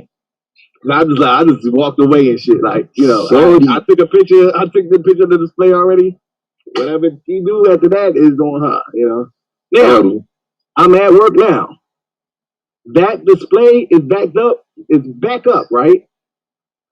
It's back up. All the shit that she took out is back up, but the display's like ripped up and balled up and shit. So whatever happened. I don't know what it was. But it's like, you know, they like kind of they made her put that shit back up, didn't they? Yeah, they taped the shit back up. Yeah, because they paid for that space. Hell yeah. So when that happened, I called my supervisor. Maybe it was some type of cause that happened after that, whatever. So now the display is back up, but you know they take the shit back up and the cardboard's all ripped the fuck up and like the fuck. Alonso, what's up? How you doing, man? Man, I'm chilling. I'm coming to chop it up with the brothers, man. You know, I heard y'all up here talking, so I'm actually halfway listening. I'm also working at the same time, so I'm looking at the screen. And I'm gonna be muted for a while because I'm doing an appointment. But I like to come up here and hear y'all talk, man. Y'all be sharpening iron, man. I love the intellectual warfare up all over the place, man. But trying to stay healthy, man. Was that All-Star Advisor? Yeah. Respect. No doubt. Man, so tapping in. Man, I just know. That ain't my crowd, bro. That ain't my crowd. You definitely gotta de-escalate it. I get it, Swab, but you can't do that, bro. Cause everybody like Juicy J say, though. Like it's your responsibility since you know about that already to know how to deal with it. Like I'm messing with Swab. like you see, like what Tommy Sotomayor did. Like he was out there and he talks about this all the time. That's what he does. So he had a video. I think he had a flat tire, or he got to an accident with a woman or something like that. So they out there recording it, and then they turn into like a back and forth. He calling out all types of bitches, and I'm like, yo, dude, you ain't no better. He was looking like a straight up hoe ass nigga, bro. Bro, a lot of these dudes end up looking like hoe ass niggas. Like I said, man, a lot of that shit. You know, I frequent being over there, but a lot of that shit, I'm gonna tell you exactly what a lot of these dudes who following Kevin Samuels and all that shit is on my son. Because I was on it when I was younger, right? So when I was younger, I wasn't getting all the girls, right? So I got a chip on my shoulder. Now that I'm older, she got a couple kids. I look good. I'm doing what I'm doing. I got some money. So now Kevin Samuels is going back saying, ha ha ha ha ha, you dubbed me in high school. But Pete Gang, there's a lot of dudes who can't do that still, so they living vicariously through him. You know what I'm saying? Like you say, we talking from a perspective of somebody who thinks outside of the box, right? But a lot of people are thinking from it in drone mentality, right? So people who are in spaces like this, who are doing intellectual warfare and having these conversations, you're going to think differently because you're willing to go out there and be on the front line. Just having a conversation like this, you putting your life on the line. You know them crackers listening. You know what I'm saying? I can tell you that right now, right? Hey, talk about it. Ask Anon if he know of a white dude named David Kinder, the Kinder Bros. They wrote the book on what we do for a living, right? This dude hit me in my DM and was like, yo, did you get the free registration code for the Conference of African American Financial Professionals? This is a stark lily white dude. Now I already paid my fee. I'm gonna holler at Anon too and tell him he should go to that because it's valuable. And I think all black people who want to get into finances, whether you're trying to flip Forex, fix and flip real estate, I done it all. I was an actual stockbroker at EJ Sterling on 11 Broadway. You know what I'm saying? So like when niggas talk Forex, I'd be like, oh, you got your Series 3, your 34? And they have no fucking clue what I'm talking about. That's your commodities and futures license. Right? So instead of being on a platform like, let's say, Tradera, where you pay what? I think it's $89 a month for $199. Series 3 and what? Series 3, Series 4. Oh, okay. It's a securities license. See, like this. So when we talk about investments, those are securities. That's what these are, right? So that's what a Forex is. It's a commodity, right? It's a future, basically. Give me 1 second. I have my client here. So I got to go on pause. I'm going to come chop it back up with y'all. But look that up. Look up Kaplan Financial Education because that's where I go for all my shit. Y'all heard of Kaplan? That's where I go for all my licenses, my insurance, my real estate, my tax preparer's identification number, and my securities licenses. I'll be back, though. All right, for sure. No doubt. That's what's up. Appreciate the brother tapping in. So you know I'm finna go at your ass. No, I'm gonna go at that nigga t-shirt. Did you see that nigga t-shirt? That motherfucker. Man, chill, bro. You guys can relax. Hey, when you get your securities and commodities license, Hey man, this is a Chris Clean white Calvin Klein tee, boy. What you talking about? I don't got no tee, motherfucker. Not for real. That teacher was on lean, bro. On lean, shorty. Like somebody called lean. So I ain't gonna hold you. It's a little big. It's a little big on me because I bought him a size too big. I bought the medium instead of the small. I forgot I'm an extra medium nigga nowadays. But listen, that's another story. That's from getting shot. It looked like you was fighting a black woman in that joint. But yo, hold on. Let me get with this client. I'm gonna be back. Go ahead, big bro. All right, bro. Listening to the brother All Star. I love when he started talking that shit though. But you don't need to come on there with that t-shirt. Yeah, he was talking that shit, boy. He went straight in on. But you see what happened to Shenard? Shenard didn't even understand that. That's what I be saying. Everybody talk that shit, but you don't got them series 3, series 4, series 6, series 7. I ain't trying to they ain't bought enough to do what I just did. Hold on, you said what? Hold on, yeah, right. Say it again. Yeah, like I asked the nigga, like, series 7. Now he does Kaplan. I like Kaplan. I do Exam FX, right? Okay. You got 3 or 4 different companies that you can go to. It's just all about what your preference is. I did so much with Exam FX, like we got partnerships with them. And I love Kaplan too. So I'll never go against any of them as long as you get an education. I don't care, bro. Like if you're trying to become a financial professional, and it's a lot of study. Right, it's study, but it's easier than you think.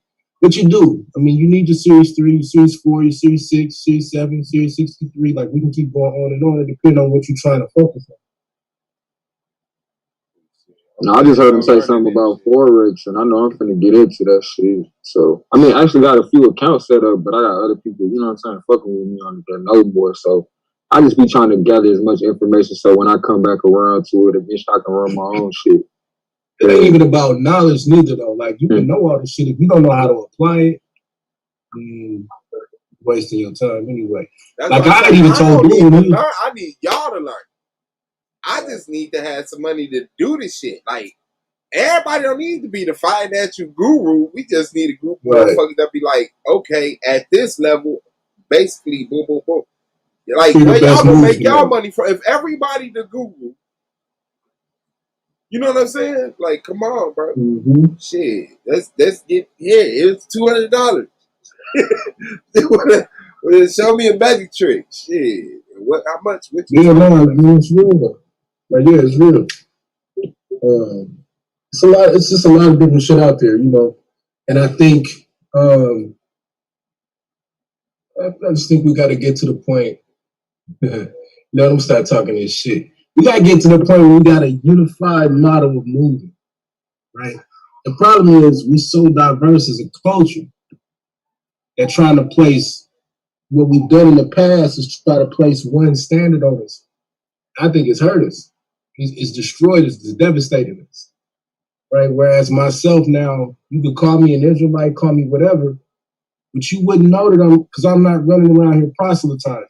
That's why I can build with AOI. That's why I can build with Taz. I can build with whomever. Swab can build with whomever. Beaumont can build with whomever. Solar can build with whomever. Like that has to be the goal. And that's because we've all started to move into one unified concept of standards. What's your name? Uh-oh. All right. Nice to meet you. And that's why that debate gonna be fun on front. I don't know how I got caught slipping like that. I'm sure this had nothing to do with the debate. Hey, nah, I will. It don't. Hey, hold on. It don't. But, I got caught slipping, man. You right. Hey, nah, it don't. But like the funny part is, though, we've been talking that shit for years. Like all bullshit aside, like we've really been talking the same shit for years. Season 1. Like if this what you great at, yeah, bro. Like if this what you stupid. But if you great at something, like for instance, Solar got a job that I used to want when I first got out of the military. That's the funny part. Yeah, because I knew that I could ride around. I wasn't gonna have no boss looking over my shoulder all the time. Like they show up, but for the most part, I could show up, put up my end cap, and then get up out of that bitch, right? Go store to store. Yeah, because I didn't feel like dealing with a bunch of people when I first got out. So, all of that shit, we need everybody operating quicker on high cylinders and all of these different. Come on now. High capacity squad. We all got high blood pressure. Shout out Taz to in the building. You know it. All I know is I distribute more pressure than the cracker, bro. So my blood pressure goes high. My heart used to put in that work. I'm a high capacity vehicle. Like, why are you playing with me? Like, nigga, I'm supposed to have that top of the line pressure in me. You feel me? High pressure. Nigga, I can jump out the gym. My heart supposed to be pumping extra. You know what I'm saying? Like, what the fuck are you talking about? But see, that's the thing about life, though. And the more you start living it, you want to live it to the fullness. You don't want to have a limited mind frame. So then you start asking questions like, hold on, what standard is you measuring this blood pressure on? See, some niggas just happy to be outside. They ain't asking no questions. They ain't asking no questions. Oh, we lucky to be outside. Fuck out of here. Nigga, what we doing out here? Make it make sense. Because if it ain't to our benefit, it's to our detriment. Ain't no fucking in between. Ain't no in between. Man, like, I don't know where y'all at for real, but go ahead, King. Based on what the stream I just did, because it's got me thinking on some shit, right? And it's somewhat based on what you were just saying, but even kind of just a little bit further down. So with this critical race theory conversation, bro, like, do you see how they're taking away what we're trying to instill? Because a lot of it right now, like for example, a lot of the black conversations revolve around how we weren't taught to have pride in ourselves. Black culture ain't as important as it should be. Just a basic undermining of who we are. So within this critical race theory conversation, we basically being told that we being racist. You know what I'm saying? That we doing to our children what Hitler was doing. You know what I'm saying? Like, we're being told that we shouldn't take the past and use it as a teaching tool. And so I'm confused as to how people looking at it because there's no real pushback on it. I mean, I've been came to that conclusion. I didn't really know what critical race theory was. I didn't need to, but I saw the blatant. Y'all still there? Hello? Yeah. Oh shit. Yeah, no, we here. What you mean no pushback? No pushback from us? I was on mute. Yeah, I'm talking. Yeah, I did the same shit. You know when you talking, that thing pop up and say you muted. Like, I didn't know what critical race theory was, nor did I need to. I've been came to that conclusion. I'm like, with them taking, slavery out of the textbook, taking down these monuments, I'm like, you letting them erase the past that, you know what I'm saying? Like right in front of your face. They're going to be looking at y'all like, what is y'all talking about? Like, Martin Luther King loved us. Like, Malcolm X never had a problem. Like, so with this shit, like I say, it's just a move, man. It's the legitimizing of erasing the evidence of what happened. Now, whether people want to talk about it and make themselves a victim, people want to talk about it and use it as a learning tool, all of that is jiggy. But I'm looking at it like, bro, like but they're not having the conversation with us. They just moving on. White people is solving racism to the point that now when I say something, I'm the aggressor. Like, hold on, bro. No, we at war. What the fuck are you talking about? We're at war. Yeah, that's that reverse racism shit. Yeah. So I've been it's just crazy not hearing y'all talk about the critical race theory that's what it is. Cause I've been saying that. I just don't be giving a fuck about them terminologies and the conversations that mainstream white people have with sellout black people and shit. You know what I'm saying? But yeah, that's fucked up. Let me say this. Yeah. Let me say this right. So understand that with the internet, they see the rise and growth of black intellectualism, right? And so the only way to downplay the pro-black part of that is to turn our education into their victimhood. So You learning about slavery and teaching your kids about it is teaching your kids to be victims. It's unpatriotic. You know what I'm saying? And so that's what they push it now is that when we teach slavery, when we teach Jim Crow, when we teach Brown versus the Board, and until we teach victimhood. You know what I mean? And that's not, but see, that's not critical race theory, and that's where it's dangerous. That's reverse racism. They're saying critical race theory, but like right now in the states that have already banned it, what did they just ban? Because critical race theory is only taught if you're taking like political science or you're a lawyer. Right. You know what I'm saying? Like in law school. Right. So there ain't even no teachers qualified for that shit. Well, see what it is. But see what they're doing, they're using that language of critical race theory to chip away at slavery, to chip away at to chip away at Plessy versus Ferguson. See what I'm saying? Like what little they're using that shit as a scapegoat. Yeah, I see what you're saying. What little black history we used to be taught, they taking that shit out. I want to push back a little bit on what Blue said, because what we are starting to see, because at its core, and I'm going to simplify it, at its core, when we're dealing with critical race theory, we're talking about race being understood as a social construct, right? And how is that defined? It's understanding how to walk. Well, no, let me let you go. My fault.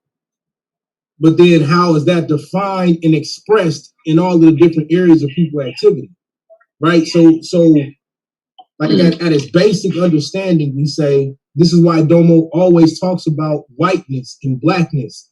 And then especially when we get to interest conversions of how does the interest of a person now starts to converge with the various ways of interaction in society. And what we are starting to see is in various schools and in various teaching settings, that's starting to be taught, right? And that becomes a problem. That is actually starting to happen. We are starting to see it. And so when we say, I agree, like the actual term of critical race theory or what Derek Bell, like his actual teachings and things of that nature are not necessarily being taught in a lot of these schools. But the concepts and the conversation is being had a lot. And especially when you deal with a place like Texas or Ohio and some of these other places that are becoming very prevalent in that conversation, that's a problem. Texas banned it. And see, the connections. Go ahead, Blue. But see, this is my issue because, like, okay, so like when we talking about critical race theory, it's talking about how the laws affect us and how we are affected by the laws and how us and law interact. And so that ain't even nothing that a kid is even going to understand. Yeah, you would have to be studying like how legislation has effect. Like that ain't shit that a kid is going to pick up. So that ain't even what they teaching. So the question is like, that's why I said we got to raise the question. What do you mean kids don't my kids understand legislation and how it works now? Real quick though, I think what's getting lost in translation, because like what Blue's saying, that I'm gathering the connection of the critical race theory, like he basically was saying the main people that's deliberating what it is law people. You know what I'm saying? But the connection that I'm seeing to the conversation is that they had to have these discussions amongst themselves before they pass laws on what we're gonna be getting taught in school. So it's definitely something that's connected to each other. But to me, it ain't nothing but reverse racism. You feel me? If I can't teach my children about the true history of what happened, what are they, then the fuck? I get what you're saying. Like, what are they really abandoning? What are they banning? What are they attacking? I understand. That's why we need to look at the legislation. But that's what I'm telling you. That's what I'm telling you. They are banning the shit you were taught. And under the Texas bill, they're upset that the Ku Klux Klan is being shown as a morally wrong group of people. Right. They're pushing back against that. So that's that reverse racism. They're literally going to turn the KKK into a social organization. Mm-hmm. Or Martin Luther King will be a rebel rouser, and your Black history will just be victimhood narratives used to incite riots. That's how they're going to do it. Taz, that's crazy you saying that, bro, because I was just having a conversation with my coworkers. Like, they talking about trying to bring the mask back, right? Now, if anybody remember the history of America, why did they stop letting people wear masks? What group was that associated to? And Taz just brought them up. Now here it is, they're familiarizing people with wearing masks again, and at the same time, taking the banner off of the fuck shit the Ku Klux Klan was on, taking them off the red list. Because they was on the red list with the government.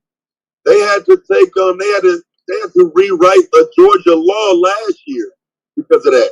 Georgia law on the book that Come on. That didn't wear a mask. It was a law on the Georgia book that had to change it because of the COVID shit.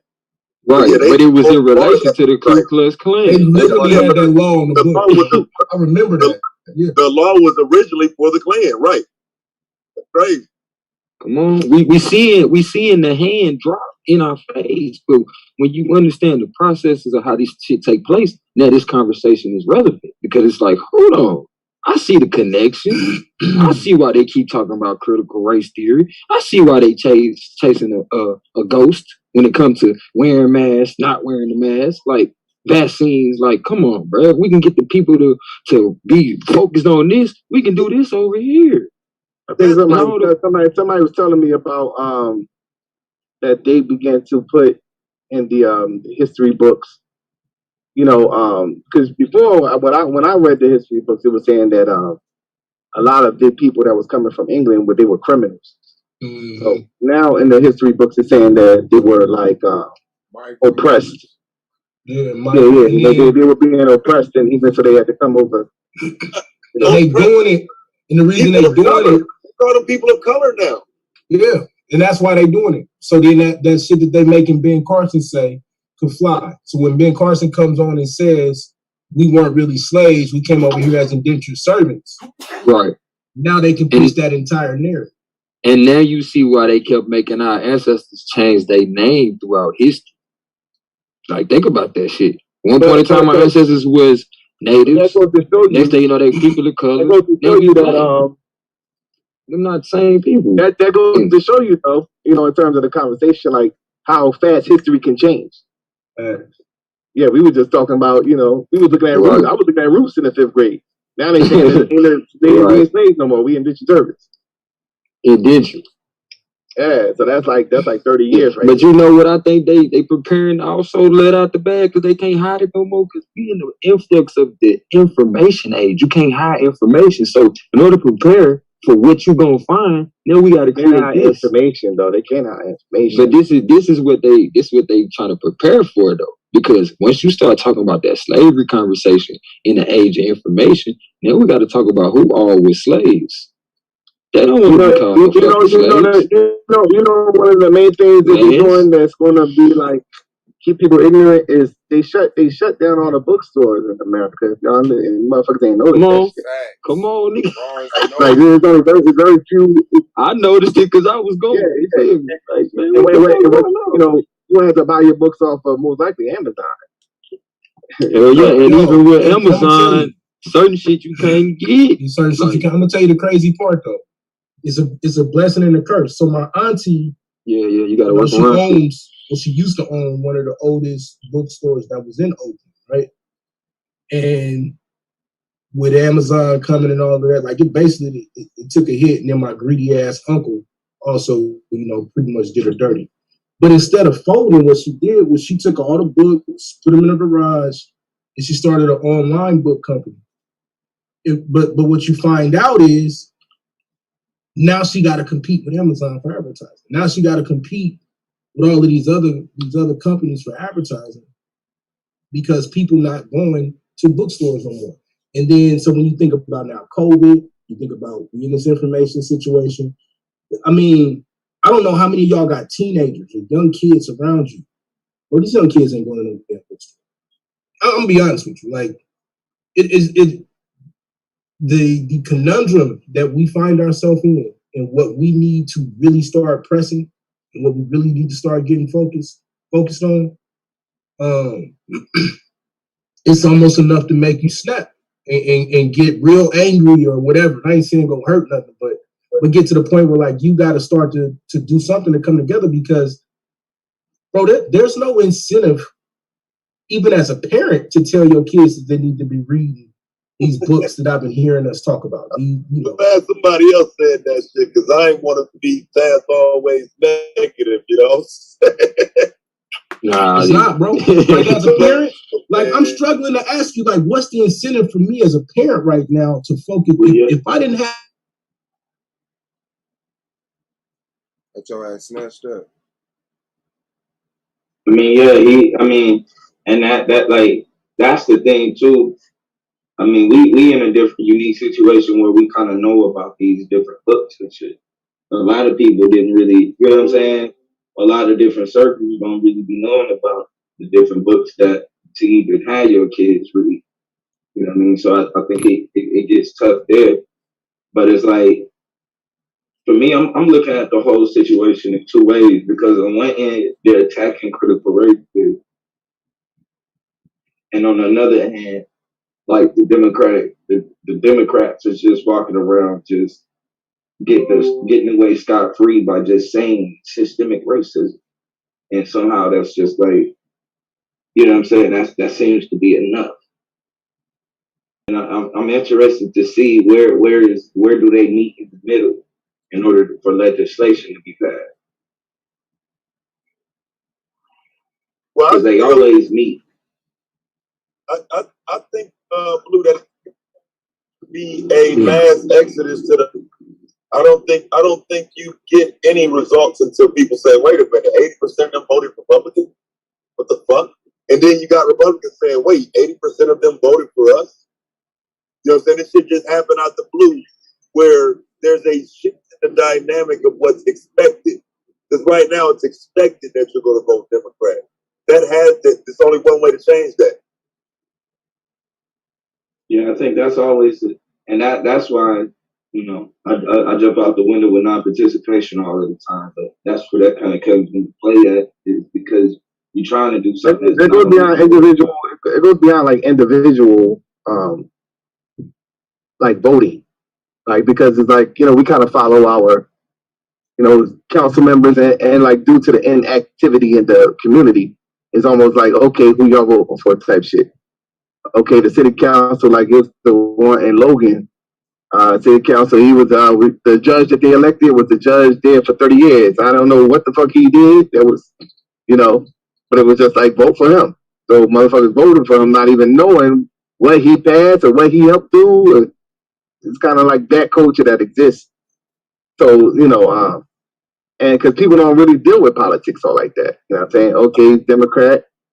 But don't you think a lot of that is comes from like the understanding of the false choice narrative, though, that they putting two false choices in front of you and neither one is actually in your favor? And so it's like, who gives a fuck which one it is? Just work for the Democrat. You know what I'm saying? Because neither one of them will do shit anyway. I think it's sort of incentivized, like in a way, but it's not really incentivized. They make it appear as though, like for example, like you see like with Joe Biden, right? Joe Biden. So people would assume that okay, it was him that actually it was because we voted for Joe Biden that, you know, the unemployment was renewed and they put like a whole lot of money on the food stamp card. You know, we attribute that to like, you know what I'm saying? that's what motherfuckers do. Hey, bro, I must have been talking that shit because my whole internet in the whole house shut down. My internet, well, I'm driving right now, but my internet went out for a second too. I don't know. I thought because I was under a bridge though. I don't know. Yeah, I'm talking about my whole shit went down. Nigga, my shit don't never go down like that. but yeah, that's what motherfuckers say. Cause like, you know what I mean? And that's like, you know, a certain segment of, you know, society period, but like the black community. Like, you know what I'm saying? Like motherfuckers like had like I heard a chick talking about it. She's like, yeah, I got over, you know, $2,000 on my food stamp card. And she was like, yeah, I think Joe Biden. You know what I'm saying? We don't know if Donald Trump put that on there. So, but like, you know, so it's sort of like incentivized in a way because they think like for example, when Obama was when he came to office, they had some shit that they call Obama phones, like a free phone or whatever. They called it the Obama phone. They still calling it Obama. You know, like yeah. So and they called it the Obama phone. It's like some type of I guess it's some type of myth out there that suggests that Obama's hooking us up because we voted for him type shit. Mm-hmm. Just a kickback. No, I think with that voting while the legislation for that was passed under Reagan, those phones came legislation that was written under Reagan. And you know if Reagan gave it to you for surveillance, I never heard them calling that shit the Reagan phone though. Hey, you goddamn encyclopedia. They should have been calling it the Zabriskie phone or one of them motherfuckers in the background because ain't none of the presidents did shit. Yeah, you know what I'm saying? The surveillance phone. If the shit was, came up under Reagan and it's being implemented under fucking still to this day, I still see people out there bring your food stamp card and your ID, you get a phone. And get an Obama that phone. mean the people who've been coming in and out ain't got nothing. It's the people who've been there this whole time in the background. Doing that shit. Yeah, implementing that shit and making sure, because like with local elections, that politician is more obligated to deal with you more personally, but the major stuff you gotta admit, huh? That's if the community is active. Well, I mean, whether the community active or not, there's gonna be somebody down there. So even if it's only 3 people, he's more obligated to deal with them. But that would be ideal. Like that'd be ideal for like a person like I was saying to get elected, and not do nothing for 30 years, not do nothing and get elected because he's cool with like the block captain over here and a couple other people.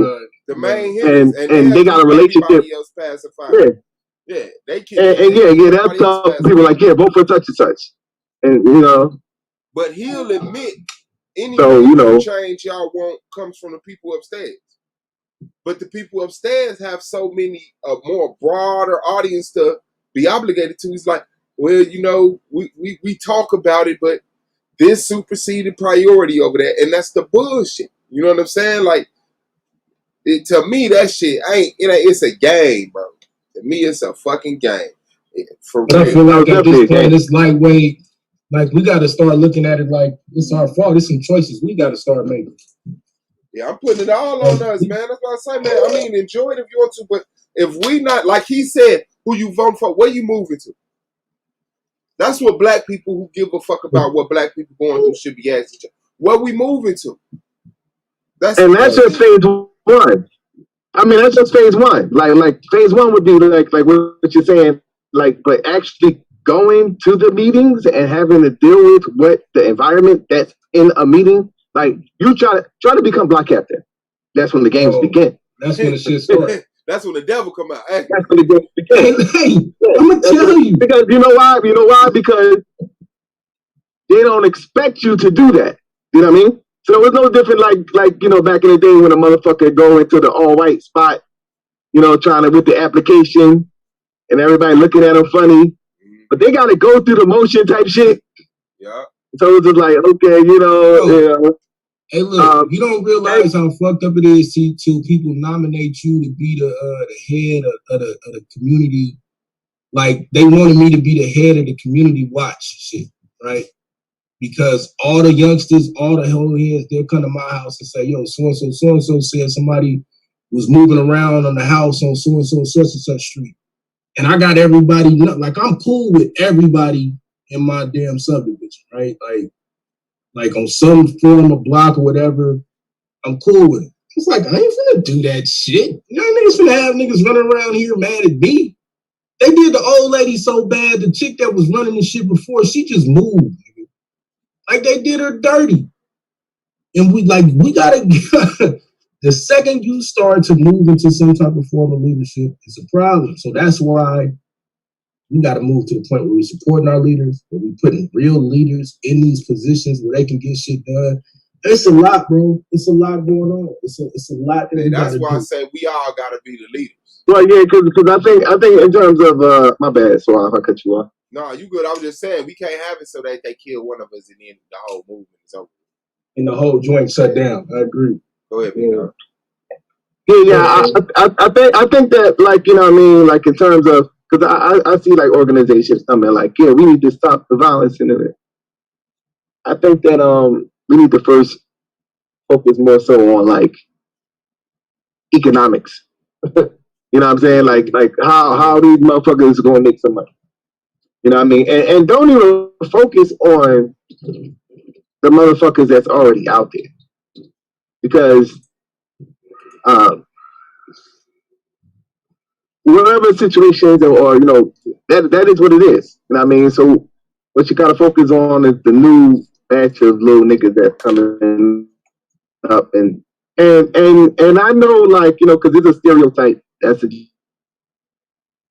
is wicked and the niggas like if they see something like the niggas that's already doing shit out there, if they see like okay we doing this and we want to take back the community and the stores and all that, they're not gonna be fucking with the kids and all that shit and trying to make them do bad shit. You know what I'm saying? From what I know, I don't know the different dynamic.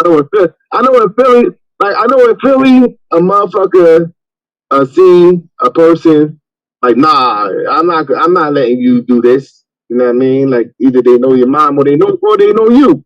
Like nigga, you better your ass to school. You know what I'm saying? And, you know, so if something is there, like far as with that, you know, you get that out the way, and then you have them actually growing up to be the future entrepreneurs of the Black community, and then that will begin to like transform the community. If this is like something that's projected, you know, as opposed to like, go get it. You say, oh, to stop the violence. You know what I mean? And, you know, that shit is like played out because niggas is violent for a reason. You know Because they don't have resources. I mean, you it's like lack of resources and in the street, like your resume is what you do to somebody. That's real. Yeah, like it's like that's your resume. Like your resume is like, oh, the reason why we don't fuck with him is because he did this to somebody.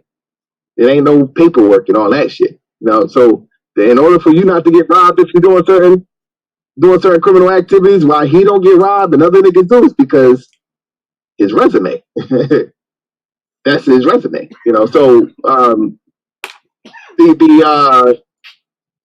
that's just what it is in that type of environment. So like, and that's, you know, like you said, for resources, that's an option for you know, particularly Black men.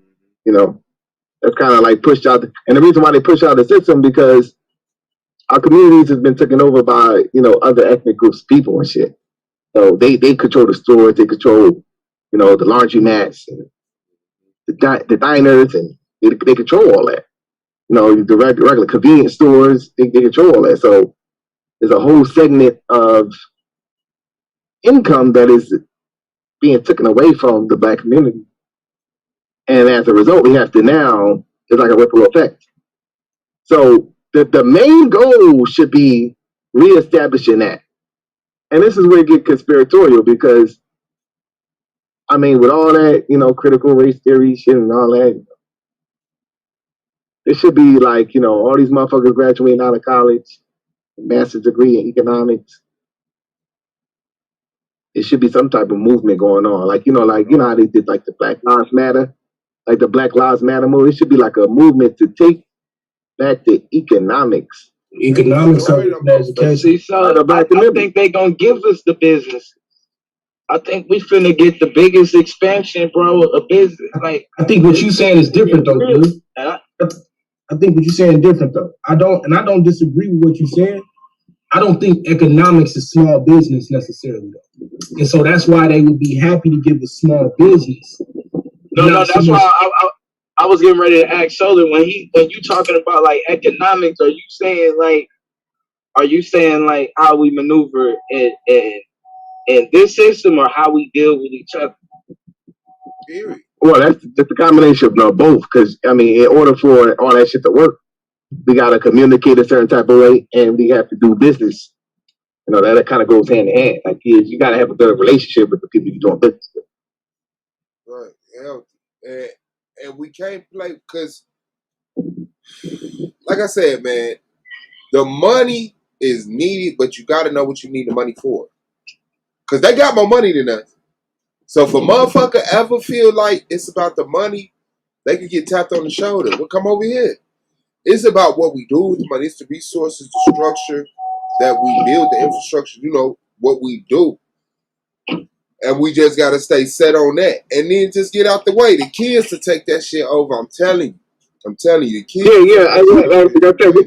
It's not going to be, it's something that, they're going to be looking back like, damn, Suave actually set this in motion type shit. He may not see it.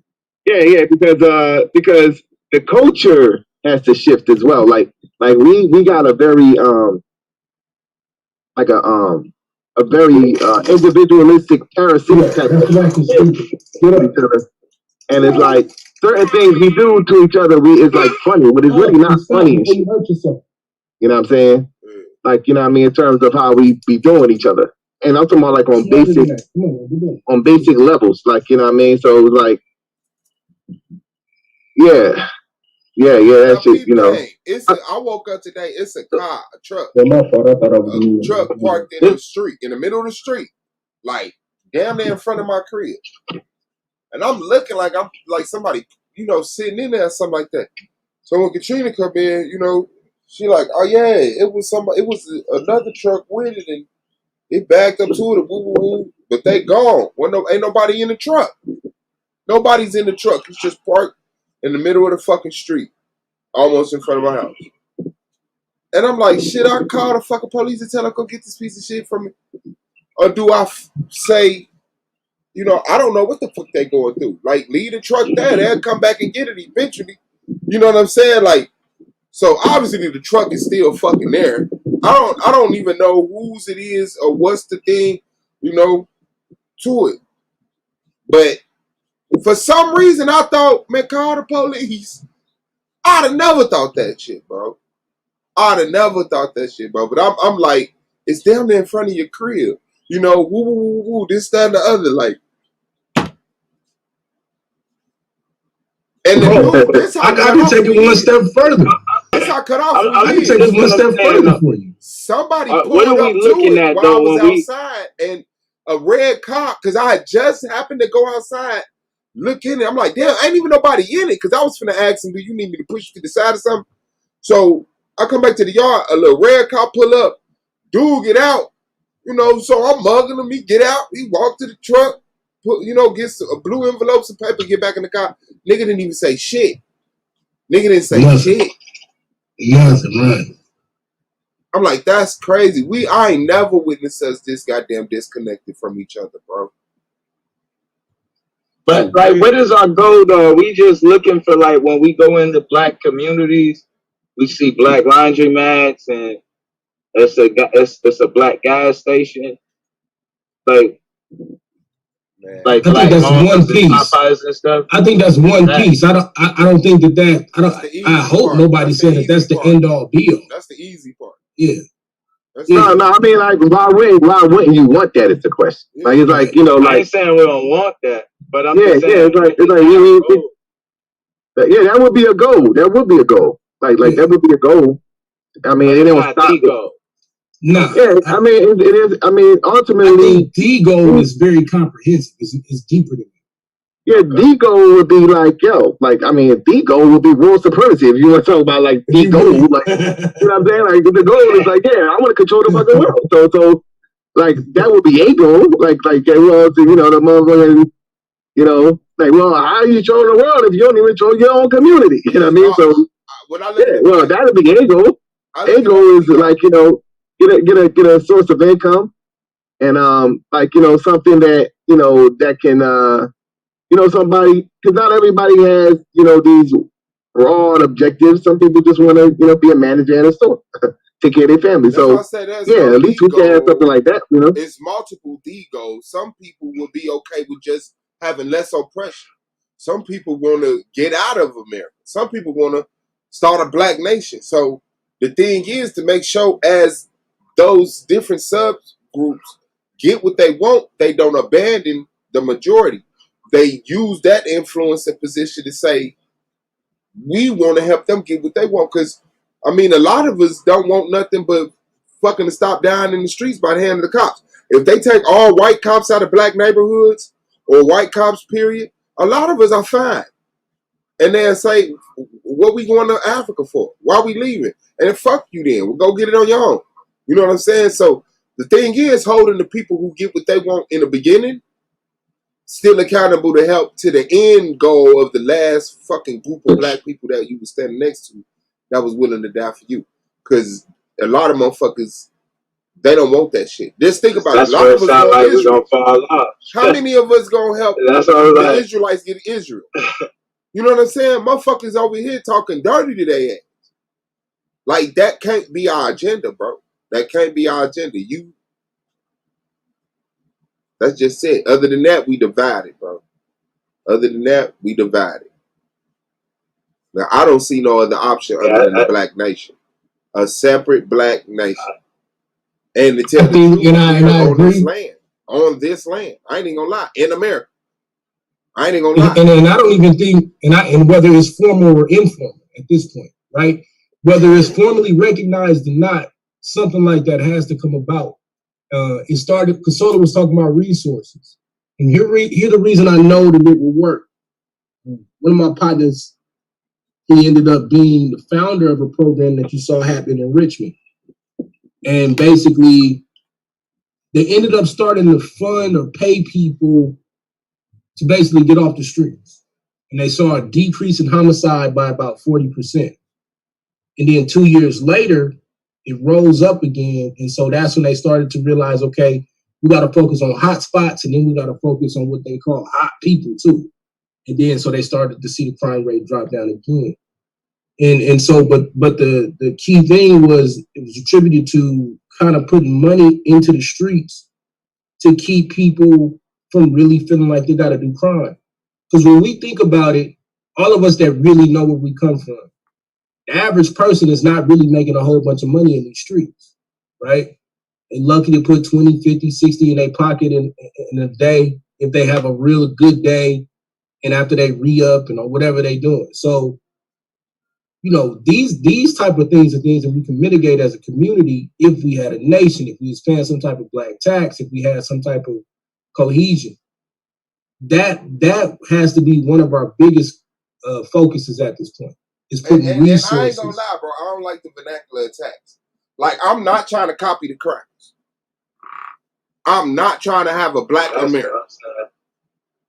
You understand what I'm saying? Yeah, no, like, I ain't saying that part. When I put food in my child's mouth, that's not a tax. You see what I'm saying? Right. We don't gotta call it that, but I mean, for lack of a better word, like a black, okay, we call it a black investment. I don't care what we call it. But those of us that are able to, we need to start to put a couple dollars into a fund or some resources for those that have nothing. Like we talk, I mean, I know people who have nothing, bro, and we're working to make sure that they are not in that situation. Like, when we really talk about people being poor, like, we got some real poor people in our communities. It's devastating. When you get to that point, unless you have a strong thing that was raised and taught to you, some type of strong code of conduct, your whole thought process is, I just got to eat. I got to live. I got to survive. So part of how we operate now has to be to help focus and fix our communities. That's why I'm a proponent, as well as I go against critical race theory at different times. I'm a proponent of it because it educates us on how white supremacy moves. I don't like it because it's a buzzword that people use, and they use either incorrectly or ineffectively at times. And so it creates a blanket statement that everything shouldn't fall under that guise. But it is a great tool to make us start to focus and look correctly. We got to figure it out, though. Ain't nobody finna help us, man. Like, all of this waiting on Jesus. Sure until we help ourselves. Like, I saw evidence that people have helped us before, but, you know, I mean, Black Lives Matter is help us. It's gonna be somebody abroad. But it's gonna be somebody abroad to help us, bro. It ain't gonna be nobody here, Swab. You know what I'm saying? Yeah. You're right, though. The Soros joint. And you know he got an ulterior motive. But that's what I'm saying. He bullshit. Right. We don't want that. Right. We don't want somebody to just start something for us. We want something started and controlled by us. And if you leave us a package on the front door, we appreciate it. But don't come in thinking you need legislation and controlling the direction of the group. If you love black people, stay the fuck back and let us remain black. Because that's what people love. Say, I love black people. And then a month later, it's a mixed people. Like, where's the black people you used to love so much? You know what I'm saying? You destroyed them. I love white people too, and I'm going to make sure they stay white by staying over here. Look at them white people. And it ain't nothing wrong with saying that. I love you enough to make sure you stay you. You stay you. Why the fuck would I want to sit up? You know what I'm saying? Like, man, like y'all doing y'all thing. I'll come over there, y'all get some rhythm. It ain't even entertaining no more.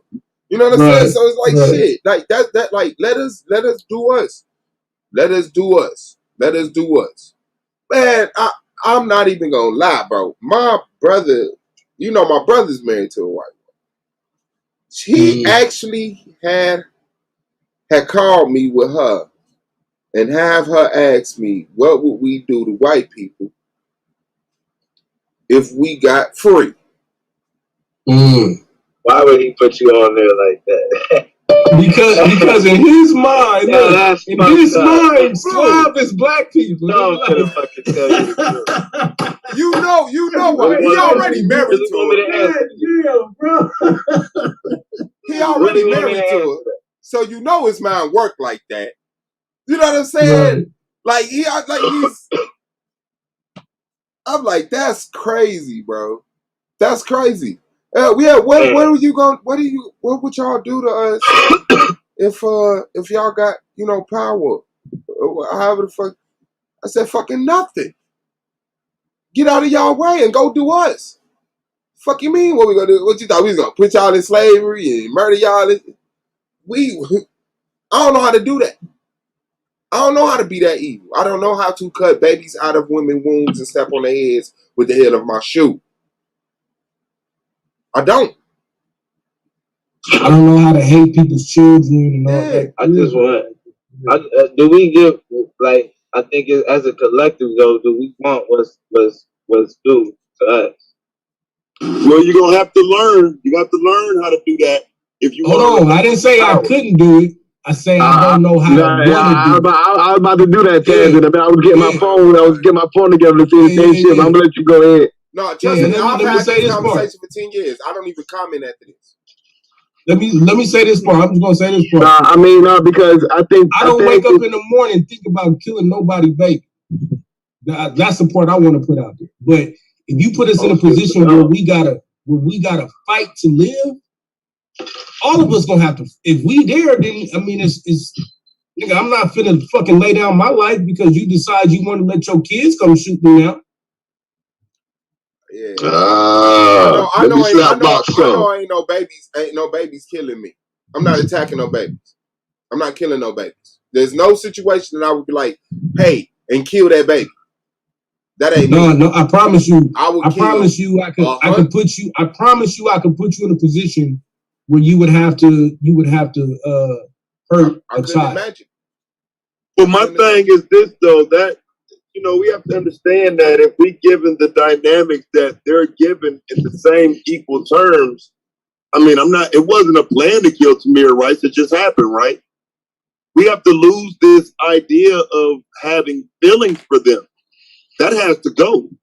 You can't be. It's not morally. Nah, I think morally sound. Okay, yeah. Well, morally sound. I think Slav is dealing with it from a more humanitarian. It depends on who gave you those morals. It's just getting in our way, though, bro. The conversation. That's not even on the level. What I'm talking about. It's not gonna be pretty. I'm here to get It's not gonna be pretty. I got a debate at all. Cass trying to slap box, nigga. I'm here, nigga. I'm here for the shit. It ain't nothing, nigga. I hear you, nigga. But no, outside of that. But no, I think Swap is dealing with it from a more humanitarian. Like we're not going to be like chopping up with fucking babies right now. Yeah. Like I want it as bad. I am as bad as I am. Bro, let me tell you though, like that right there, like what you're saying, a cause of civil war amongst black people, bro. 100%. That's an issue. Yeah, that's how deep that conversation is. That it would be a group of black people that will fight you for that. You know what I'm saying? Like, I'm not going to do this to no white baby. I'm not doing that. And they'll fight you for that, bro. So then that brings up something else. Then does that bring up that does that bring up hey, you aren't made to be general. You don't have what it takes to be general. You just have to be major. Then let's fight. That's my answer to that. Then let's fight. Because the general has to make calls. I get all of that. All that shit sound good. Let's fight. You can stop that speech right now. Let's go. We gonna. You know what this sound like? This sound like we need to come up with a universal moral code for black people. We gonna see who general. All I'm telling you is this: we do not have to move how the cracker move to win. When we move, I think all of us got different morals. That is possible. When we move how they move because they move that because they're winning, and we say, well, that's what you got to do to win. You obviously legitimize what they doing, and I know the black guy. Like you're not going to defeat them by not being able to match what they're doing. You have to almost exceed it. Okay, the wording you use was matched what they're doing. What we're gonna do will match and surpass what they're doing, but we don't have to do what they do, bro. We don't have to do what they do to match and surpass them. Like, I think we would have to have something so grand then that it absolutely dwarfs. Let me ask y'all this. We got this. I don't know. I'm gonna ask a real. This is a real scenario. Let me give y'all a real scenario. So if you in a group of kids, you doing some type of humanitarian effort, you in a group of kids, and a child is running at you with an AK-47 out of the midst of the motherfucking crowd. Wait. You say you in Afghanistan or some shit like that? Yeah, nigga, wherever. Oh nigga. Shit! I'm airing shit the fuck out. Right. So that's the question. If I'm in Afghanistan or if I'm in the army or some shit like that, I don't give a fuck. The conversation was about Mother Teresa herself could be coming out with some shit. The conversation was about. She can get the fuck out. Okay, now what if that? Hold on. Now what if that's Willacoochee, Georgia? What if that's on the streets of Philly? The little white child is running at you right now. Time out. The conversation was about babies. Like the conversation was about babies. Okay, what age are we saying babies? A baby. When I'm thinking babies, I'm thinking. Okay, honestly, hey, swear to God, Suave. When you said babies, I'm not talking about lap babies. Like I have. That's what I'm saying. The mission is that y'all go in and don't leave nobody in there, and it is what it is. What we talking about now is propaganda issue. That's on our job as the media. Look, if y'all got a baby killing squad that come in and kill the babies out of mercy, baby killing squad. I don't know what you would call it, but all I'm saying, babies die in war every day. That don't define me. That don't define me. I don't give a fuck what happened every day. I see what Suave saying. That's where I'm coming from now. I'm not even a 6-month-old. You're making the target the baby. That's not the target. Oh, that is the target. So why would the target die? So why would you kill the target? If it's not the target, why would the baby die? Bro, if we clearing that area, we clearing that area. But you just said I'm making the baby the target. The baby is not the target. All of this shit never really been in that situation. So you telling me we got a whole military that know how to kill, but we don't know how to come in and take the innocent motherfuckers and there's no scenario. It ain't that simple though, bro. You got motherfuckers like. I mean, it's like never claimed simple norms. Like for example, like cultural norms. Like if I could train a motherfucker since he was 10 years old how to use a fucking AK, so by the time he's fucking 13, 14, he's airing shit the fuck out. And you know what I'm saying? With precision. So But Suave ain't saying that's not what Suave's saying though. Suave is talking about that 6 month old. Like Suave is talking about, are you? Oh, you talking about like something in the cradle? My example, bassinet baby. My example. Yeah. From that standpoint, like if there has to be an aerosol, bro. That's different though. Oh, okay, yeah. No, that's different. This is what I'm saying. What you would actually do is hold on. I'm talking about going in and clearing out everything, my nigga, but for the purpose so everybody will know, and then putting that shit on a postcard, nigga. Tell the motherfuckers to look, nigga, so you can be next. Going door to door. But like what Taz is saying, is that is psychological warfare. If a motherfucker come in and air everything the fuck out, we gotta have a conversation. Like, do we want to fuck with these niggas? And that's regular street shit.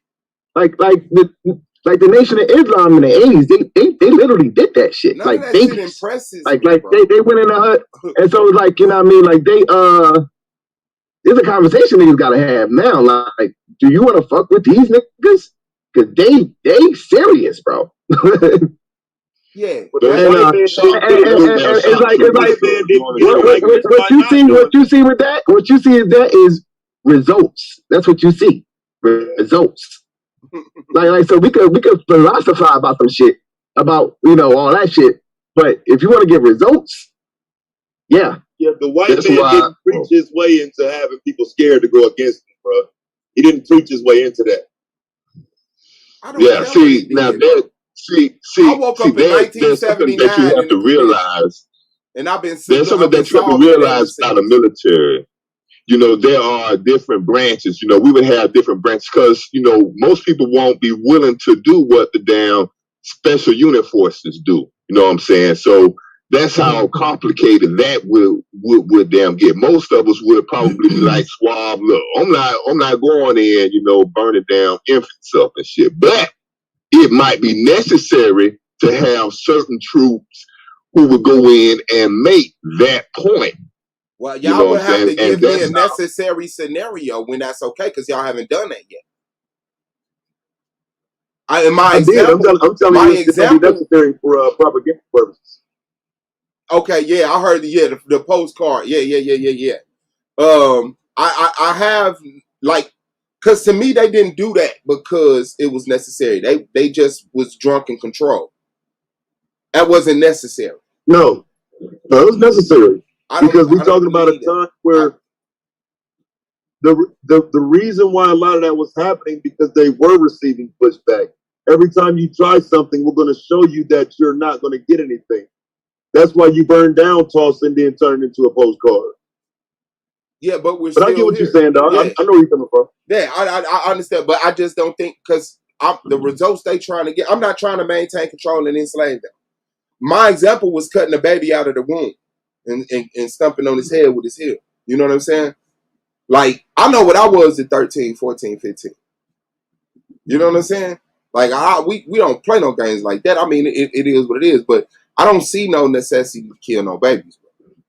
I'm not going to be the one to do it, but I think there has to be the understanding that might need to happen, and you got to turn a blind eye the way their people have, though. That's my point. Yeah, I might. But if I were rocking, and then let me add this conversation with me. And then let me add this.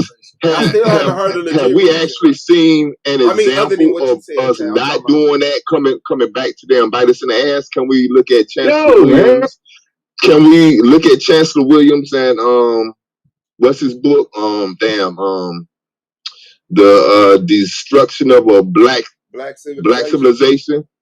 If you damn read it, what the damn Kemet people were damn doing, because they had those Greeks and other white people at their gates for damn centuries, and they would basically show damn mercy. They wouldn't never just wipe them all out. And then what that did was that let the subsequent generations, grow up and keep coming back and keep damn tacking them, and kids who damn live, hey, we have to do this for our fathers who were killed by them. And they could have nipped all of that in the damn bud if they had wiped everyone out. Yeah, well, you know what I'm saying? It's just going off of what the book did said.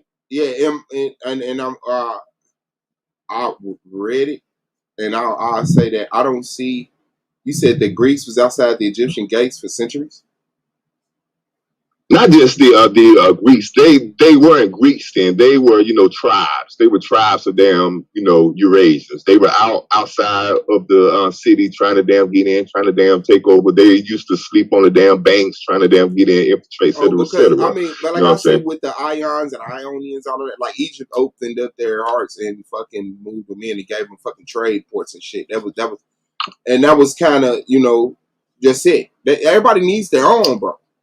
Everybody needs their own. Why the fuck are they outside your place? You see what I'm saying? Like, real talk. Everybody needs their own. That's the situation. And then when you start talking about swirling and mixing and trying to take on these people's habits and all of that stuff, I mean, shit. Now it's internal. It's internal. That's how it begins, though. Yeah, you created that. I don't play like that. I don't play. No, it begins by letting a man, it begins by not killing them, bro. Did you just do that? Did you just start over? Yeah, no, because I mean, no, because it's like you're talking about like a whole, you're talking about like a whole society, right? Like, so you're saying like, okay, not kill them, but no, don't fuck with them and don't do that. But it's gonna be another nigga like, okay, not kill him and okay, I could fuck with you. So let me ask you this then, y'all: isn't Yemen and some of the places over there in the Middle East an example of that now, as generations grow up that watch George Bush and Bill Clinton kill their parents? Yeah, but isn't what you see now is we're not George Bush and Bill Clinton. Like, real talk. Like you're American. What do you mean? Yeah, that's easy to say, but we're Black Americans, and nobody will ever say that's not true. We're Black Americans. What do you mean? I don't know what you mean. I'm saying that white Americans cause these wars. The Black Americans are not controlling the military. Huh? Black Americans go fight in them. A person that's in Yemen doesn't make the distinction between a white and a black person. They absolutely do. They not only do they. The last time I seen that was during the Iran hostage crisis. Ayatollah let the black soldiers go. And not only do they that was like in 1979 though. The last time I seen that. Not only do they distinguish between black and white, they distinguish between soldiers and leaders. So when they see all white leaders and mixed, they like, come on, soldiers been soldiers for years. Like they know you ain't controlling nothing. They soldiers. You know what I'm saying? So, I think that changed with the Iraq War though. We will get our cap killed over there. Because like the amount of what we were calling Powell Lee in that whole thing, and then with the amount of black soldiers that participated in it. Like I think that kind of changed, like, because at a point in time it was like this notion like black man. I remember like in Vietnam it was like black man, this is not your war. But when they kept continually to see, I think that was the breaking point, was like that the first Iraq was, that like these niggas is fighting with these crackers.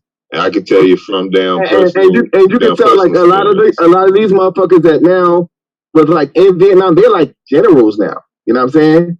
Like that movie with Samuel L. That was a true story. That movie with Samuel L. when he shot up the whole motherfuckers and he had to go to the court and all that shit, and they charged him with crimes against humanity. That was actually a true story and shit. Oh, what the fuck was that? That wasn't. I'd have killed all them bastards, but yeah, well, I wouldn't. He made them the fuck. They killed them motherfuckers. Kill all them motherfuckers. Kill all them motherfuckers. Yeah, well, they was killing babies. They was killing fucking women. Because the way the shit was set up was that they had to go get this ambassador, and it was protesters out there, but then they had like snipers hitting in different sections. It was eating them niggas alive, bro. And then they wasn't killing a lot of people. They made it very difficult, but then they killed a couple of soldiers, about 3 or 4 soldiers. That they pretty much, if I'm a third world nation, that's perfect.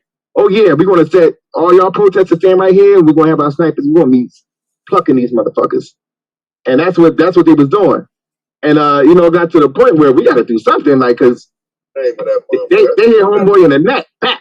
He just running on kill. A time to kill. So he was like, yo, like lay him down, motherfucker. Like, you sure? Well, that's what I'm saying. They laid them the fuck out. Time to Kill was about some kids. Time to Kill was a 50s movie. Oh shit! I thought that. No, that shit is called Unthinkable. You want to say it's called Unthinkable? No, Time to Kill was Samuel too. It was with the that was dude raped his daughter. that you talking about solo Unthinkable. Yeah, dude raped his daughter and he killed her. Yeah, I think you talking about Unthinkable. White boy raped his daughter. You was talking about. Is it Unthinkable? Oh shit! I gotta look this up. Yeah, I think it's Unthinkable. Yeah, I think it's Unthinkable with the waterboarding and shit. No man, hold on, man. I'm about to look this shit up. But putting it back into the literal form, we don't have nobody outside our gates. So I don't like the conflict that black people are waiting to have. I can imagine, but I'm interested to hear when they think it will happen.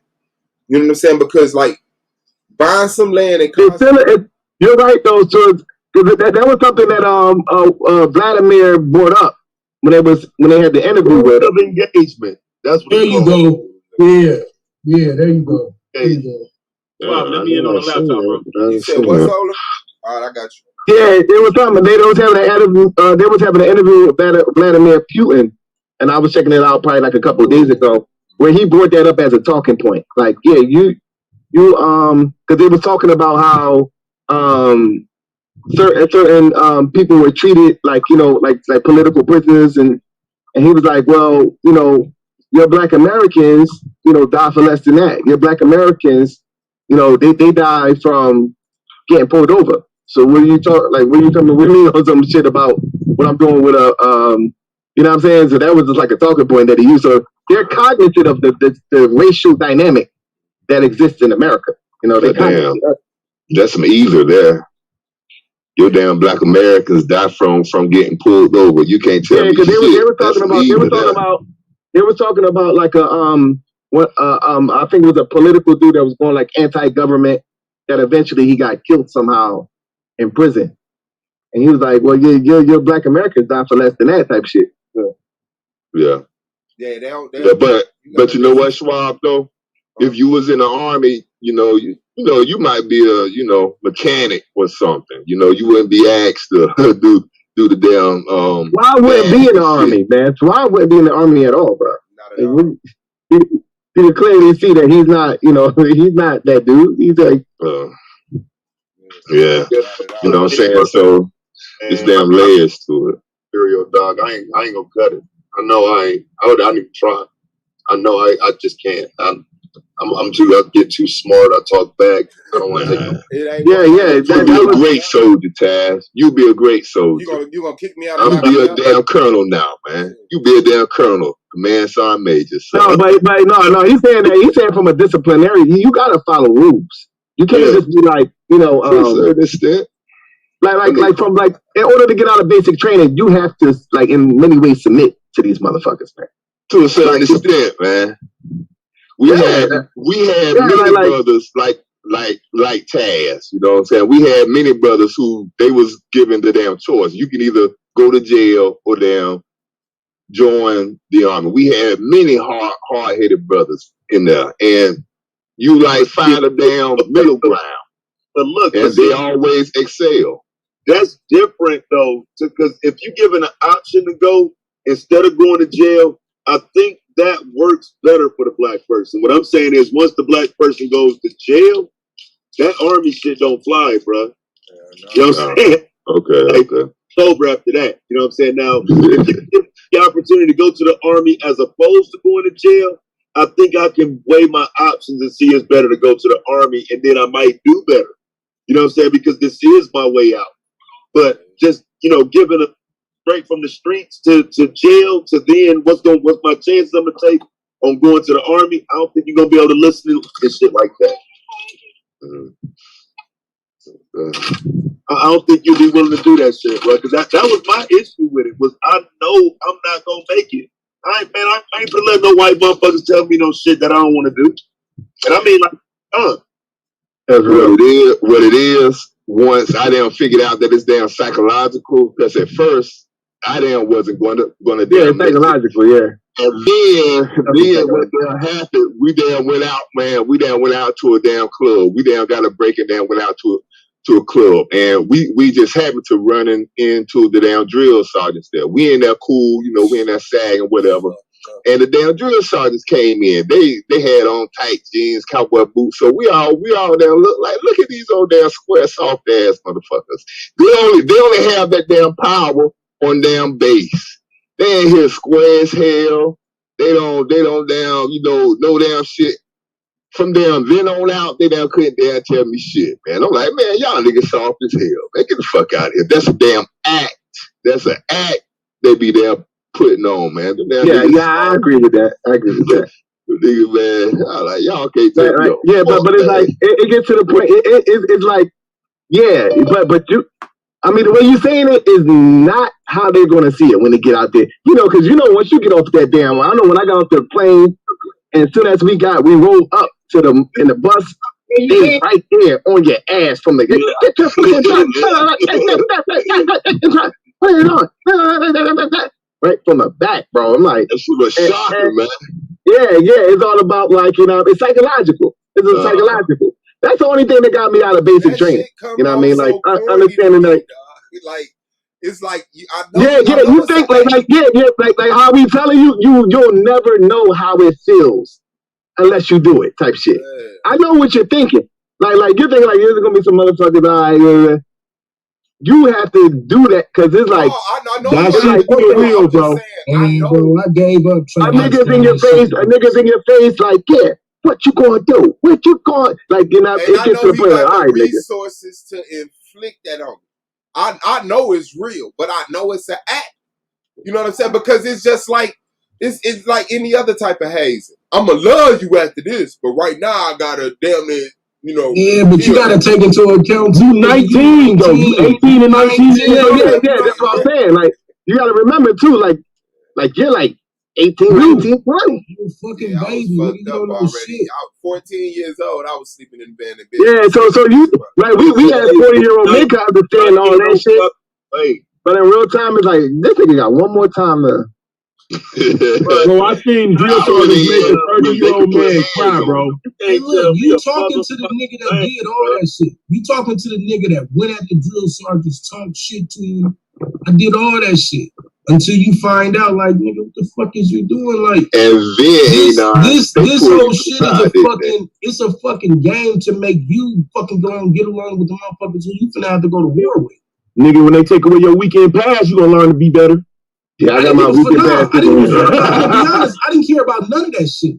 Like, what the fuck was a weekend pass? The motherfucking shit. Like, for me to leave. I gave a fuck about that. You talking about by the time to your unit, nigga? I'm talking about. No. I'm talking about in basic. Nigga, I figured this shit out in basic and in AIT. Nigga, basic and individual training. That's when you supposed to find out, nigga. They just talking that shit. Like, all of this shit is a fucking game, and the sooner you figure that shit out, the easier your time is throughout the whole training shit. You're going to punish me by making me do push-ups. What you do is, you know what, Drill, thank you for them making me damn cock these around this nigga, we start making songs. Nigga, we start doing push-ups. Can't smoke a rock. Bitch, can't smoke. Like, niggas would talk shit. And it got to the point where making me diesel around this nigga, we moved from getting smoked to... We moved from getting yelled at to nigga, y'all the honor platoon. Y'all do whatever the fuck y'all want. But that means that's mission accomplished, y'all. Right. Yeah, so I get what you're saying. I get that part. That's what they wanted. They wanted you. Yeah. That's but it's a common ground thing. So it's like it's on a note like you understood because like. Look, if you wasn't trying to be a soldier, if you weren't trying to be a soldier, you wouldn't be there. You know what I'm saying? That's what I was saying. So I'm be honest, bro. At first, I was trying to get that college money, nigga. Yes. You gotta know what you it's almost like you gotta find a middle ground if you're trying to get out of there. I didn't want to sit down and do them 4 years. So you adapt. And you learn how to cut the corners and. I wasn't finna sit down. And then some of them sit you down. So it was like, fuck it. And then some of them sit you down and shit and tell you what the game is. To take a motherfucker and you be like, bro, like, look, no, I don't have a relationship with nobody on earth. And like if you know what you're going there for, you good. Like I get it, but it was like that even with me with sports. Like I wanted to play football, but I wasn't finna sign up for that. Nope. Like I want to play bad in a motherfucker. I'll go. Man, I done tried out for football so many motherfucking times, bro. And you a selfish motherfucker, Swall. You selfish fuck. Yeah, That means all out for the team, man. That means you ain't want to play. That you ain't want to play. Not that bad, bro. By that time, but see, I had already been like, I'm street broke. That's over with, bro. I didn't define myself. I don't see the importance of that role. I hear you, nigga. The football player. I didn't see the importance of those roles, bro. I was like, I'm gonna be this. What the fuck? Like, you wasn't finna stop me from playing sports, nigga, especially football. Like, I'm gonna tell you, me and my wife was talking about this shit today, bro. As a kid, I would have flunked out of being an Israelite, so to speak. Because if you told me that I couldn't go to college, if you would have told me that I got to give up my potential Saturday, which is me going to college to play football on Saturday, nigga, because that's the Sabbath, I would have told you, fuck, you can keep all that shit. You telling me that I can't play football, you put me in hell anyway. That's the way I would have looked at it. That's why I don't be trying to press none of this shit on nobody, bro. It's a mindset you got to grow into. There was no way you was finna tell me that I wasn't finna make it to the league and all of that shit. Like, that's how good the fuck I was at that shit. So, I get it. Motherfuckers say, oh, it's the white man shit. Nigga, that's new conscious shit that we moving into. But nigga, when we was growing up, fuck yeah, nigga, we was getting down, nigga. We was dope at all of them fucking sports. We didn't give a shit about no coach yelling at you and all of that shit. Like, that's new shit. That's new shit. But the coach came from your community, though. Exactly. Yeah, that's what I was about to say. Most of my coaches was black anyway, though. They was black motherfuckers from the neighborhood. Nigga, they knew your mama or your daddy or your uncle. Your fucking uncle would be in the stands. Fuck Ron, I'm tired of this nigga. He can't coach. You know these niggas. You know what I'm saying? I don't know. I had a cracker coach. I had a couple cracker coaches. Only time I had white coaches, niggas, when I played baseball. That's the only time. In high school, all my coaches were black. I had one cracker teacher in my life, nigga. Well, I shouldn't say that. In high school, in high school, I had white coaches. I ain't cracker. In high school, I can believe that. We had mad white teachers. I had white teachers in elementary. I went to every elementary school in the Gary area. So, but junior high, I had a couple. I had a white teacher in high school. Yeah. So I mean, yeah, that wasn't never nothing. But at certain schools when I was elementary, yeah, it was like all black teachers. I didn't even think Gary had white people. Yeah. Man, they chopped that bitch up, man. They chopped everywhere they just cut it out and called it something else. You know what I'm saying? But they still back in the 80s, they used to bus us. They used to bus us to the damn white schools and shit. So here you are. You have kids that live in an all black neighborhood, and they would damn bus us to a damn white neighborhood. They still do that shit now, though. Yeah. They still do that shit now, bro. In Detroit, they closed down so many schools, bro. High schools, middle schools, and elementary schools. And now they consolidate all the kids in one area. Like they're busing them to other cities to go to school, bro. Like cross 3 cities to go to school. That's some crazy shit. Bro, look, the buildings are intact, but they're rotting now. You know what I'm saying? Like that's in Philly too. That's in Philly too. Yeah, my middle school, Fitzsimons, the kids don't go there no more. They put them all in Gillespie. And then you got a whole bunch of kids from different neighborhoods and niggas be fighting and shit and all types of shit going on. But you know when they start busting people in the different zones and shit, that changed the taxing too, though. Like people don't realize they be getting tax cuts for certain people in certain areas based on how much how the grades is. Like they be trying to make it seem like our kids stupid, but man, I know a lot of black kids be having high ass grades, and it's easy for these people to get grants, money for their school based on African Americans at their school, And also the underline is to make sure niggas know the order of things. We're gonna make sure y'all go out here to these white teachers, get your information from these white people, so you believe everything we say going forward. Cause who you learn from? I'm out there getting in trouble for them scooping white girl booty, man. I'm in the 3rd grade, but not scooping white girl booty.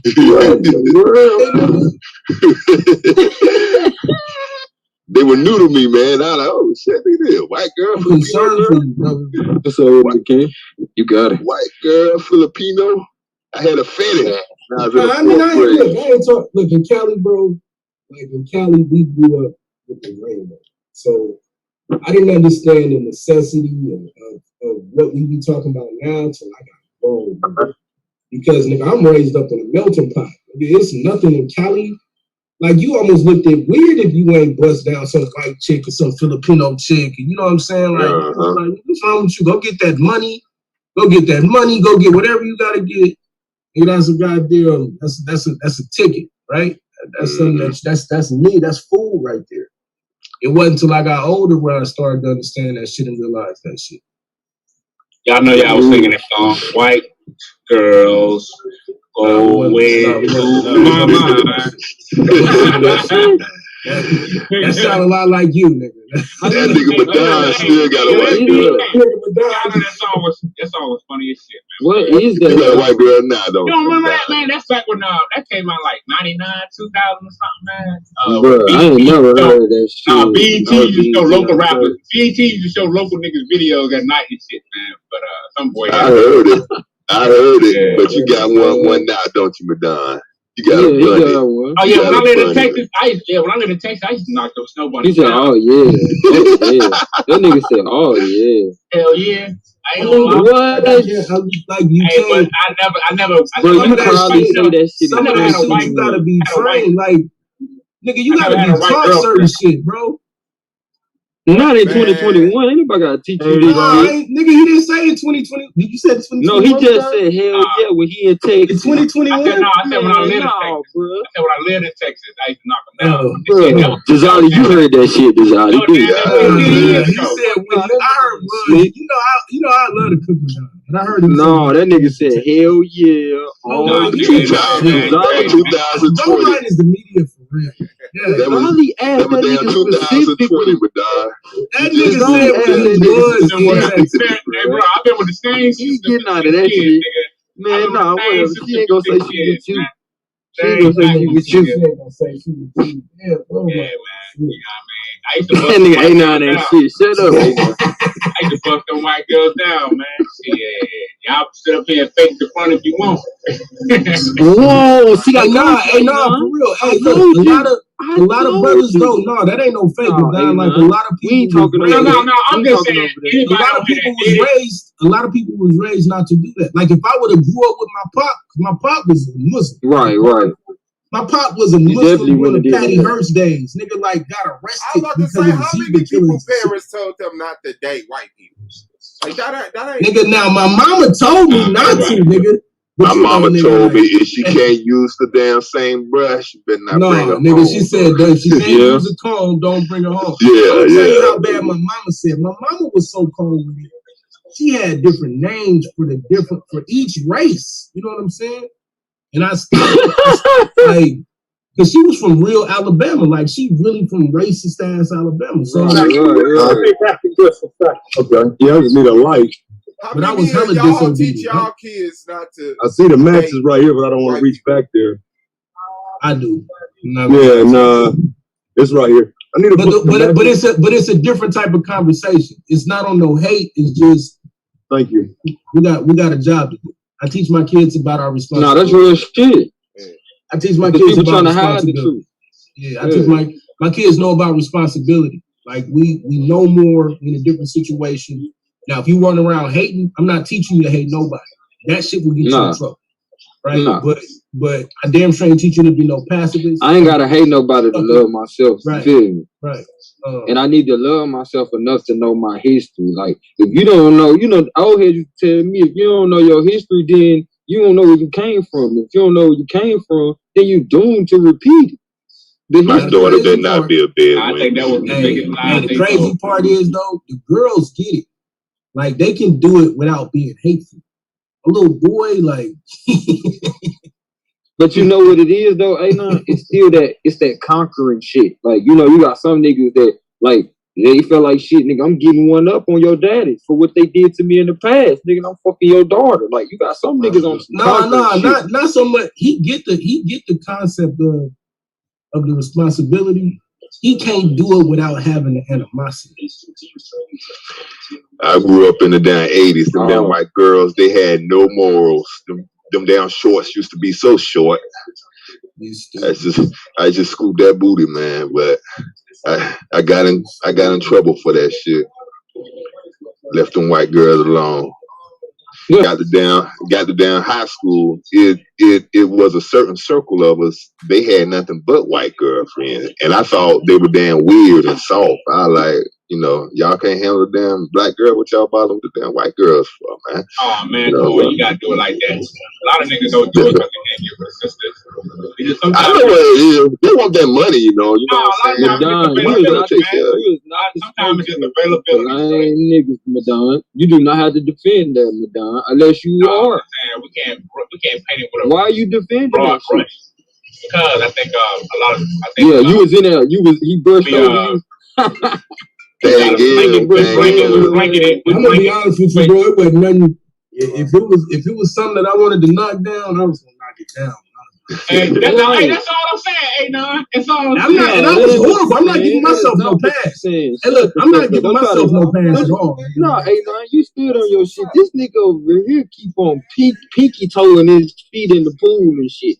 Like, nigga, get your ass in that water, nigga. That's the reason why I be getting on you, because you don't be man enough to be who you are, bro. I can respect nigga being lame.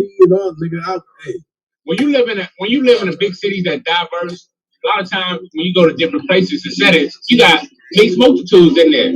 So you trying to fade me like? No, I'm saying sometimes it be availability. You might run up on it. You know what I'm saying? It just, hey man. I'm gonna tell you like this. I had a nigga from damn Bama, and you know, me and him was in the army back in 2000 something.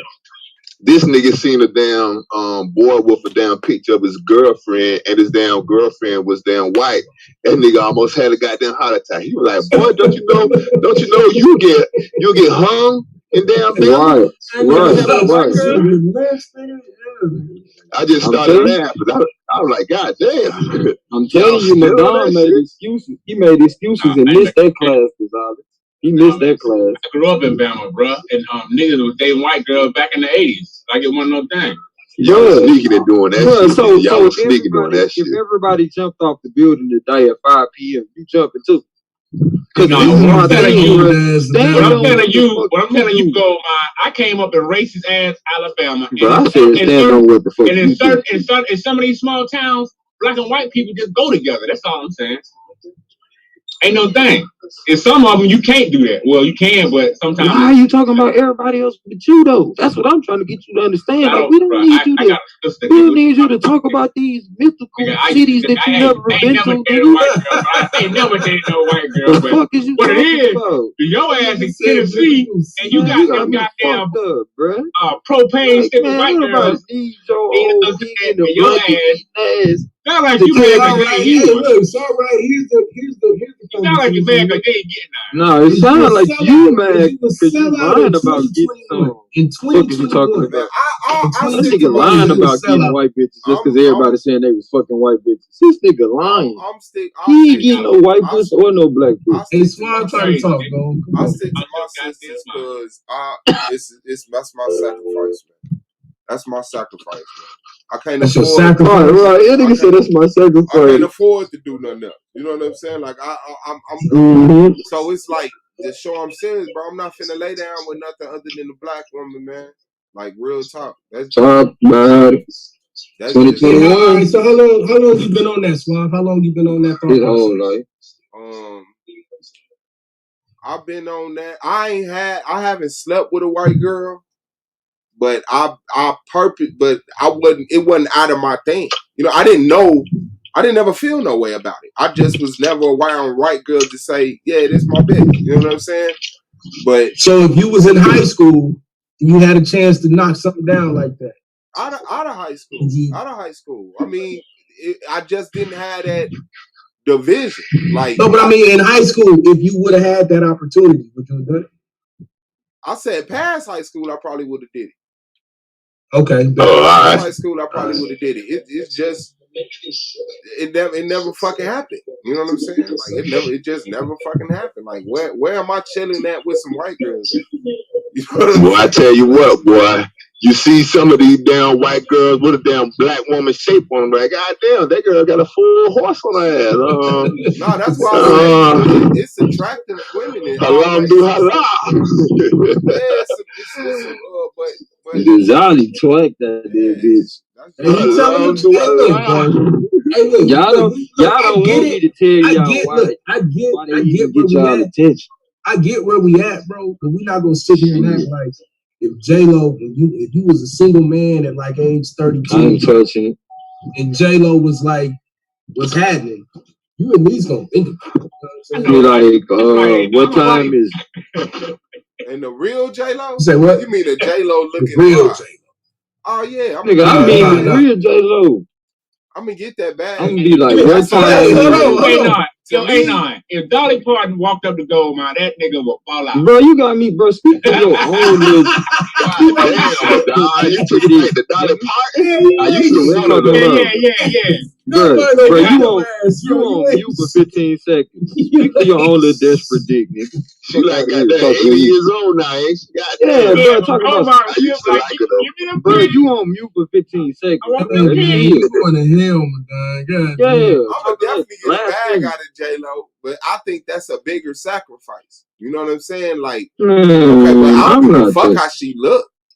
I don't give a fuck how you look. Hey, look, I hear you. Yeah, I'm cool. Yeah, you said it in 2021 though. Oh yeah, all that for where I am right now in 2021. I'm with you, bro. But you talk to me 15, 20 when I was ignorant of what was going on. You talked to me 15, 20 years ago. I probably would have knocked down something. Not only would I knock it down, I might have been looking for that particular situation because it might have been easy. Right, because of the program that was out there too. Right. Exactly. It might have been easy. Madon, man, hold on. You piggyback on one more motherfucker point. Don't make one your goddamn point. I swear to God. But Don was right here never telling make no point, bro. You never. Don was right here telling them damn white girls he damn Indian anyway. You know what I'm saying? I told you, that shit irritates me, Don. Hey, look, bro, I ain't gonna lie. Y'all would call me. I was disrespectful, bro. Like y'all would call me. Bro, we all was. We didn't even know. I would call me. And I don't never shy and lie about it. You just didn't get none. You weren't near no white girl. Shy and lie about it because I don't want nobody later being like, well, we got this picture. You goddamn right. I was going on. Nigga, you'll see pictures of me with Filipinos. You ain't got to bring up no pictures. No, that's how it is. Because I ain't taking no pictures. You living in a big diverse. Nigga. I was doing so much shit. Nigga, I've been going to prom since I was a freshman. Tell her, hey, nah, if they had social media when we was kids, nigga, we would have been out this bitch. Because I'm not looking at Filipinos and all of that shit. I'm talking about white girls. I know a lot of people do, but I mean, I didn't care for me. It was white, Filipino, Mexican. Huh? What you mean you don't see no difference? What you saying, Swan? I don't look at them as crackers. What? That's real shit, Swan. It's gonna get interesting. Let's go, Madon, man. Hold on, no, don't bring Madon. You talk to Swab. Filipino. I'm gonna talk to him. I'm gonna talk to him. With a Filipino. Yeah, what's up, bro? You talking about like a Filipino?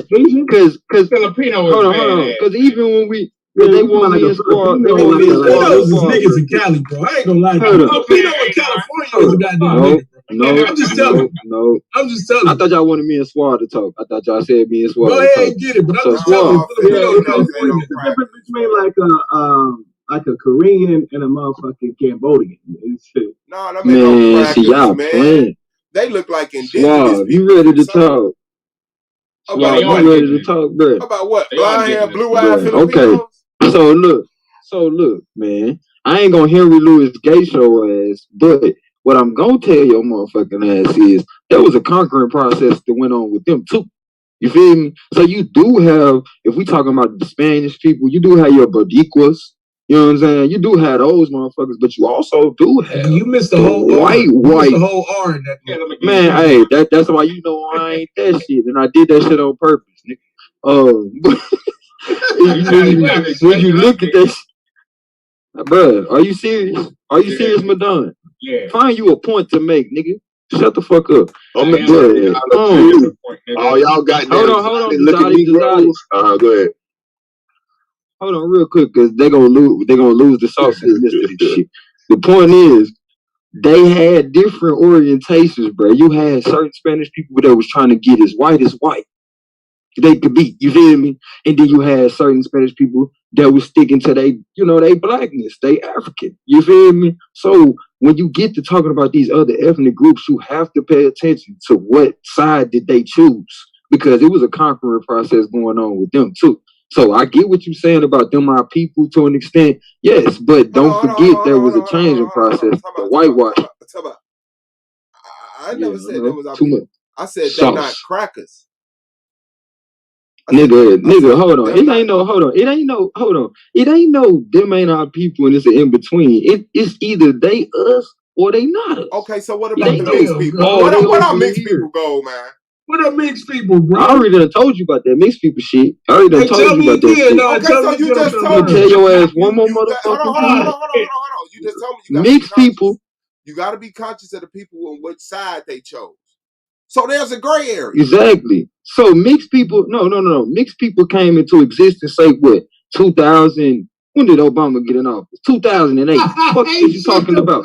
You're not finna play with me. Sure it was a mixed nigga, bro. Nah, bro. Nope. It wasn't no classification for it. It wasn't no classification for it. Yeah, I need some boys. These are Asians, bro. Them ain't no crackers, man. Them ain't no crackers, man. Don't play with me, bro. Bro, hold on. First of all, if you look far enough, if you look far enough back in the Spaniard history, that's a white person. Hold on, bro. If you look back far enough, all right, Madonna, we know you don't got no fucking points. Listen, you look back far enough in the Spanish history, it's called a Spaniard. That's a white person, bro. What the fuck y'all talking about? I ain't going. I don't care about the terminology and what they prefer, what side. I know what a cracker is. Okay. So when we get to talking about Spanish, wanting to be a cracker don't make them a cracker. So Filipino that is the cracker. No, Filipino is a Spaniard, bro. Hold on. We getting lost. That we talking about Filipinos. I need to know it's a Filipino. No, he talking about the Spaniard, nigga. Hold on. We gonna get to the Filipino, get mixed with the Spanish, nigga. We gonna get there. Now, when we talking about the Spaniard, that is the cracker, nigga. What are you talking about? So once you recognize how he was mixing in and then bringing niggas in to speak Spanish and calling them Spanish, then you recognize how this shit fall downhill. But we can't sit over here and be like, oh, that ain't the cracker. The Spanish motherfucker is the cracker. You falling down the hill. They don't got no blonde hair, blue eyes, man. Man, Madonna, I'm about to kick you out, bro. It's one thing people adding to the conversation. No blonde hair, blue eyes. If you want to say they white or they registered as white, cool. But I can even handle them out of control. That's not the cracker, though. That is not the cracker. I'm looking at these motherfuckers. These motherfuckers is not the cracker. These motherfuckers better not tell me to do shit. What was they called? Look up Spain. Hey, these motherfuckers better. What you talking about? These motherfuckers will walk up to me and tell us, why are you standing here? But you know why you think like that, though? But you know why you think like that? Cause the cracker treat them like that. Nigga, what you talking about? You wouldn't, if the cracker was respecting them still to this day. Bruh, it's been a lot that happened since then. Niggas been wars done took place. Motherfuckers done said they don't want to keep slaves no more. Other people done fought against them. Like, come on, bro. You playing. He is not letting that shit go, dog. You finna play with me, nigga. I know history, dog. We not playing like that. Not playing like that. They look like they can play motherfuckers. Shit, you know what I'm saying? Hey, I'm about to get you standing on your spirit. Like, shit now, you know what I'm saying? Concerning white girls, like me. That's why I put in Cambodia. Put in Cambodia. Cambodia, shut up, soldier. Oh my, wow, this shit. Yeah. Damn. Hey, bro, I take a little bit darker. They a little bit darker. Can get their work. So they white too, the same people. Bro, which ones is you talking about? Hold on, Cambodian, and then just be like, oh, all the Cambodians. No, they not. Spicy cracker, man. That's you said what? Bro, yeah, wow. Was Cambo Judah white? All Cambo Judah might have been white, but he wasn't no cracker, man. But I think he was black though. but he wasn't no cracker. Yeah, I think he was a black Cambodian. What is you talking about? Yeah, I get all that caste system. Modernly turned. That dark skin and light skin. This is the cracker. These are the people who's trying to emulate. You could never be the cracker. Well, I'll holler at you when I get done with the cracker. But I can't look at nobody but the cracker as a cracker. Where the cracker at? Where the cracker at? What the cracker look like? I'm lost. I'm talking about what he was before he became the cracker. Because you know he became the cracker during slavery times. You feel me? In America. So that's a term that derived here. That's cool. So when we talking about the cracker came from somewhere. Cool with me. Okay, just know that there's many forms of that cracker. Cool. It ain't just one form of that cracker. It ain't just the French cracker. This pale skin, blue-eyed, blonde head, racist motherfucker don't look. No. You see now you sound like what's the name, nigga? They ain't all blonde hair, blue eyes, nigga. Not all of them, but they there. I bet they there. It's a mentality and a complexion that come with that shit. Yeah, but your mentality is nullified at the fact when I hold that mirror to you. And that cracker say, niggas, get your ass over there. I said, told you. That mentality stop right there. But the ability that somebody has militaristically pushed that. Hold on, you talking about the new crackers? Tell them that? Because at one point in time, some of these people was the same. That's what I'm saying. There's a fracture that took place. I'm talking about crackers between black and white. Ass niggas get over that. I don't give a fuck if they said, nigga, you get over there, and you can stand right here. They still told them, get the fuck over that. It was a clear difference. I get that concept. I totally get that concept. I never. But we're losing each other. People preferring stuff and creating terminologies that don't cause me in a delusion. I know it just like I say amongst black people. All the people ain't my people. Some of these motherfuckers act like crackers. This, that, and other. They not crackers. They you talking that. Mentality at that point. They not that. Yeah. Now I can say you a white person. You like because these people legally classify themselves as white when they come over here. But even them spiritually acting that way, Suave, that shit came from somewhere. Now, they might not have totally appeared this lifetime as no motherfucking cracker. But that shit ain't nothing new. Like, that spirit gonna appear like that every time it come back. We moving into a point, though, Goldmine, where if you fucking... Nah, y'all said y'all wanted me and Suave to talk, though. I just want to interject, nigga. If we move into a point, though, where if you fuck with the Bible, people will say you kind of lose your black card at this point. Like, that's how Say it again. Say it again. Like that's how crazy we get. Now, what did he say? I say that in the sentiments because that's what I heard. Hold on, I didn't hear what Anon said. He said, at this point, I said if you fuck with the Bible, some people say you lose your black card. I don't know about losing. I know people have self-admittedly turned that bitch in. You know what I'm saying? And I didn't know that's what motherfuckers was doing, but motherfuckers like funny the so-called black man, you know what I'm saying? All that shit like that. Right. I'm standing on what I am, bro. And it's not a convenient thing. It's not an optional thing. And everything else fall up under that. I don't gotta call you a black Hebrew. And it's not an excuse either. Yeah. But the fact that when motherfuckers say the black Hebrew Israelites, motherfuckers got mad. So it's like, damn, you got mad at black? Because Hebrew Israelite was just fine with you. You see what I'm saying? Hold on, but you got to understand why you getting mad at black, though. You're not getting mad at black because you don't want to get mad at black. You getting mad at black because now we saying that there is something else. We just talking about Israelites. When the people are saying that, and that's the problem. That's where how is that a problem? Just talking about Israelites. Well, I'm talking about black people. I'm not. Right. I don't give a fuck if I'm. I don't even think it's fair. I don't even think it's fair to put them two against each other. Right. We not like because when you having that conversation, there is no. I'm not a black person because I'm an Israelite. Like for me, that shit don't even exist. Like I'm a black man. Right? What the fuck you mean? I can't stop doing that. I'll never stop being that. I'm black as shit. And I'm blacker than everybody damn near in this league. What they say is it white Hebrew Israelites? That's what they try to say. We don't say that. We don't believe that. So that's what I'm saying. So the Hebrew Israelites is a mixed multitude. You see what I'm saying? So it's like, okay, all right. I can't afford to be a mixed multitude. We black. Every time we have a mixed multitude. So my thought process is this though. even for ethnicity or race purposes, when we dealing with this Bible, and this shit might come up in a debate, so let's deal with this now. Like, I'm not out here pressing identity politics for the Bible. I'm not that you gotta only black people is saved and all this. This is why you gotta take your religious ideology and take that shit and let that be what you deal with in your crib or amongst the group of people that you're dealing with. But when we dealing with black people and what black people need, because we are so culturally diverse, we got to move beyond all of that shit. We like that's like we got to self-define. How the fuck I'm finna argue with a Muslim or with a homosexual or with a goddamn black power person that looks at black person, whatever the fuck it is, nigga. When we talking about black, you talking for language now, though. You talking about self-defining. I've been saying this shit the whole time, though. Like, nigga, we talking about black, we talking about black. No. Been on the same page, yeah. So, like, that's why I was laughing yesterday when niggas was like, "Cause you gonna use the Bible." Not the way y'all think, nigga.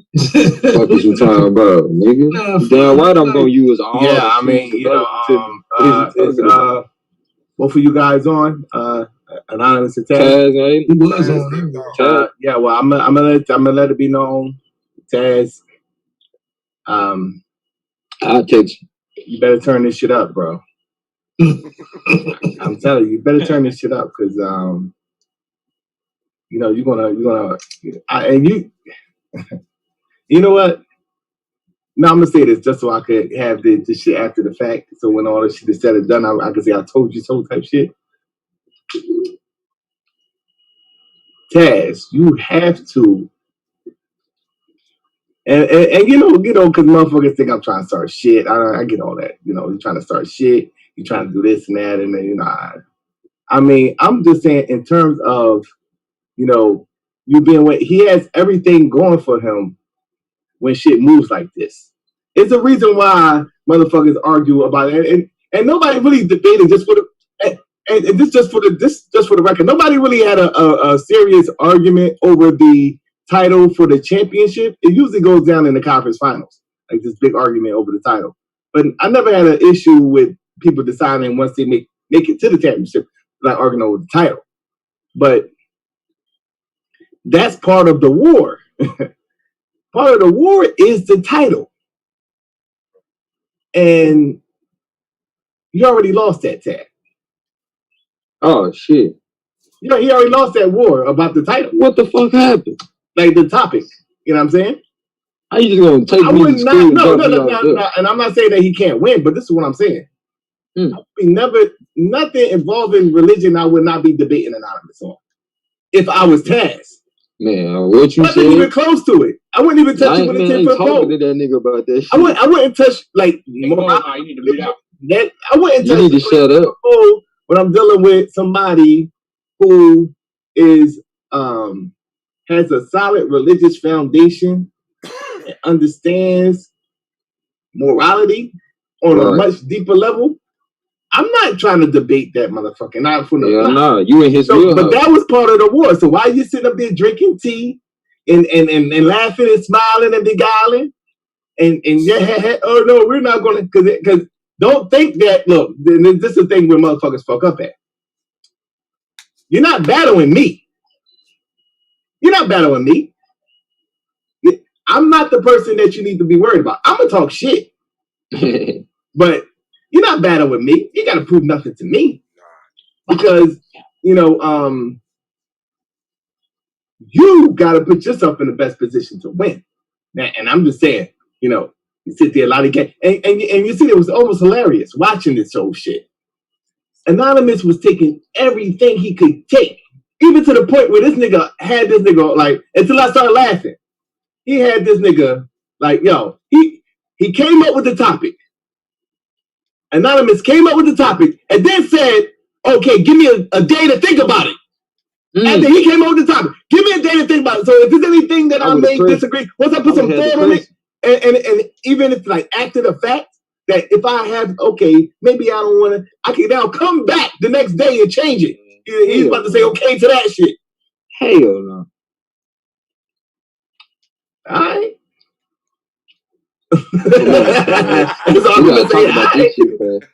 We gotta talk about this shit fast. Yeah. Hell no! You think I quit? First of all, I wouldn't even been dealing with that topic in the beginning. Hey, nah, you can't talk right now. You ain't shit. You did that, man, like that. To the beginning, this nigga had this nigga's like, okay, he came up with the topic, right? And then said, well, give me a day to think about it. If there's a word in there, that I don't like, I'll let you know if I'll come back and tell you. You know how I know he came up with it? Because it says in the black community. Like anybody else, like Domo would have been like in the community and assumed that we was talking about the black community, and Taz would be like, aha.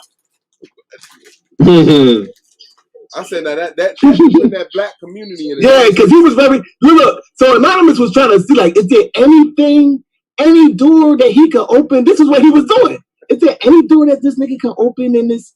Give me a day to think about this, because I think I got all the doors shut on this one. You know, I think I got all the doors shut on this one. But just in case, give me a day to think about it. Until I start laughing, then that's when he's like, no, okay, we're going to finalize it, okay. I just want to point out that the views of the commissioner are not the views of the it's what I saw. It ain't no the views. I viewed this. This is not the way it went down. Myself.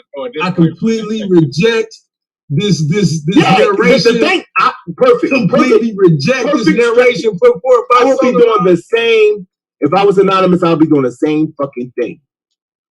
Be fast as quiet as possible. All right, don't rattle the cage. Yeah, I'm not rattling his cage. I done fed. I'm gonna feed him some NyQuils. You know, he's gonna go to sleep. You know what I mean? He's eating the food. Oh yeah, as long as he's eating this food. None of that shit gonna work. Taz is gonna show up and be Taz. Oh, he's gonna show up. He's gonna show up and be a killer. He's gonna show up and he's gonna be a killer. That's what you say. But when he steps into the ring, it's gonna be a whole fucking army around. Like that's what you're doing.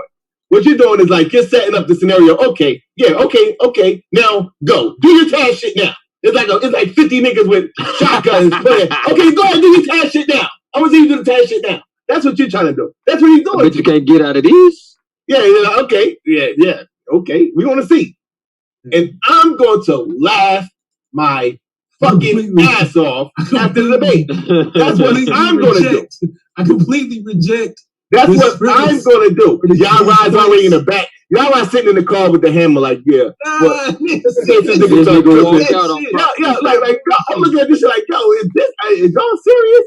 Y'all rise in the background just in case he started turning up. You got your turn up dude already. You know what I'm saying? Come on. He got his turn up man in the cut. Just in case. He holding the helmet. You know what I'm saying? And he thinks it's cool. Like, we're doing this, you know. Yeah. We're not gonna, we good. How solar mind works. This ain't how Anon mind works. Nah, nigga. Let me tell you.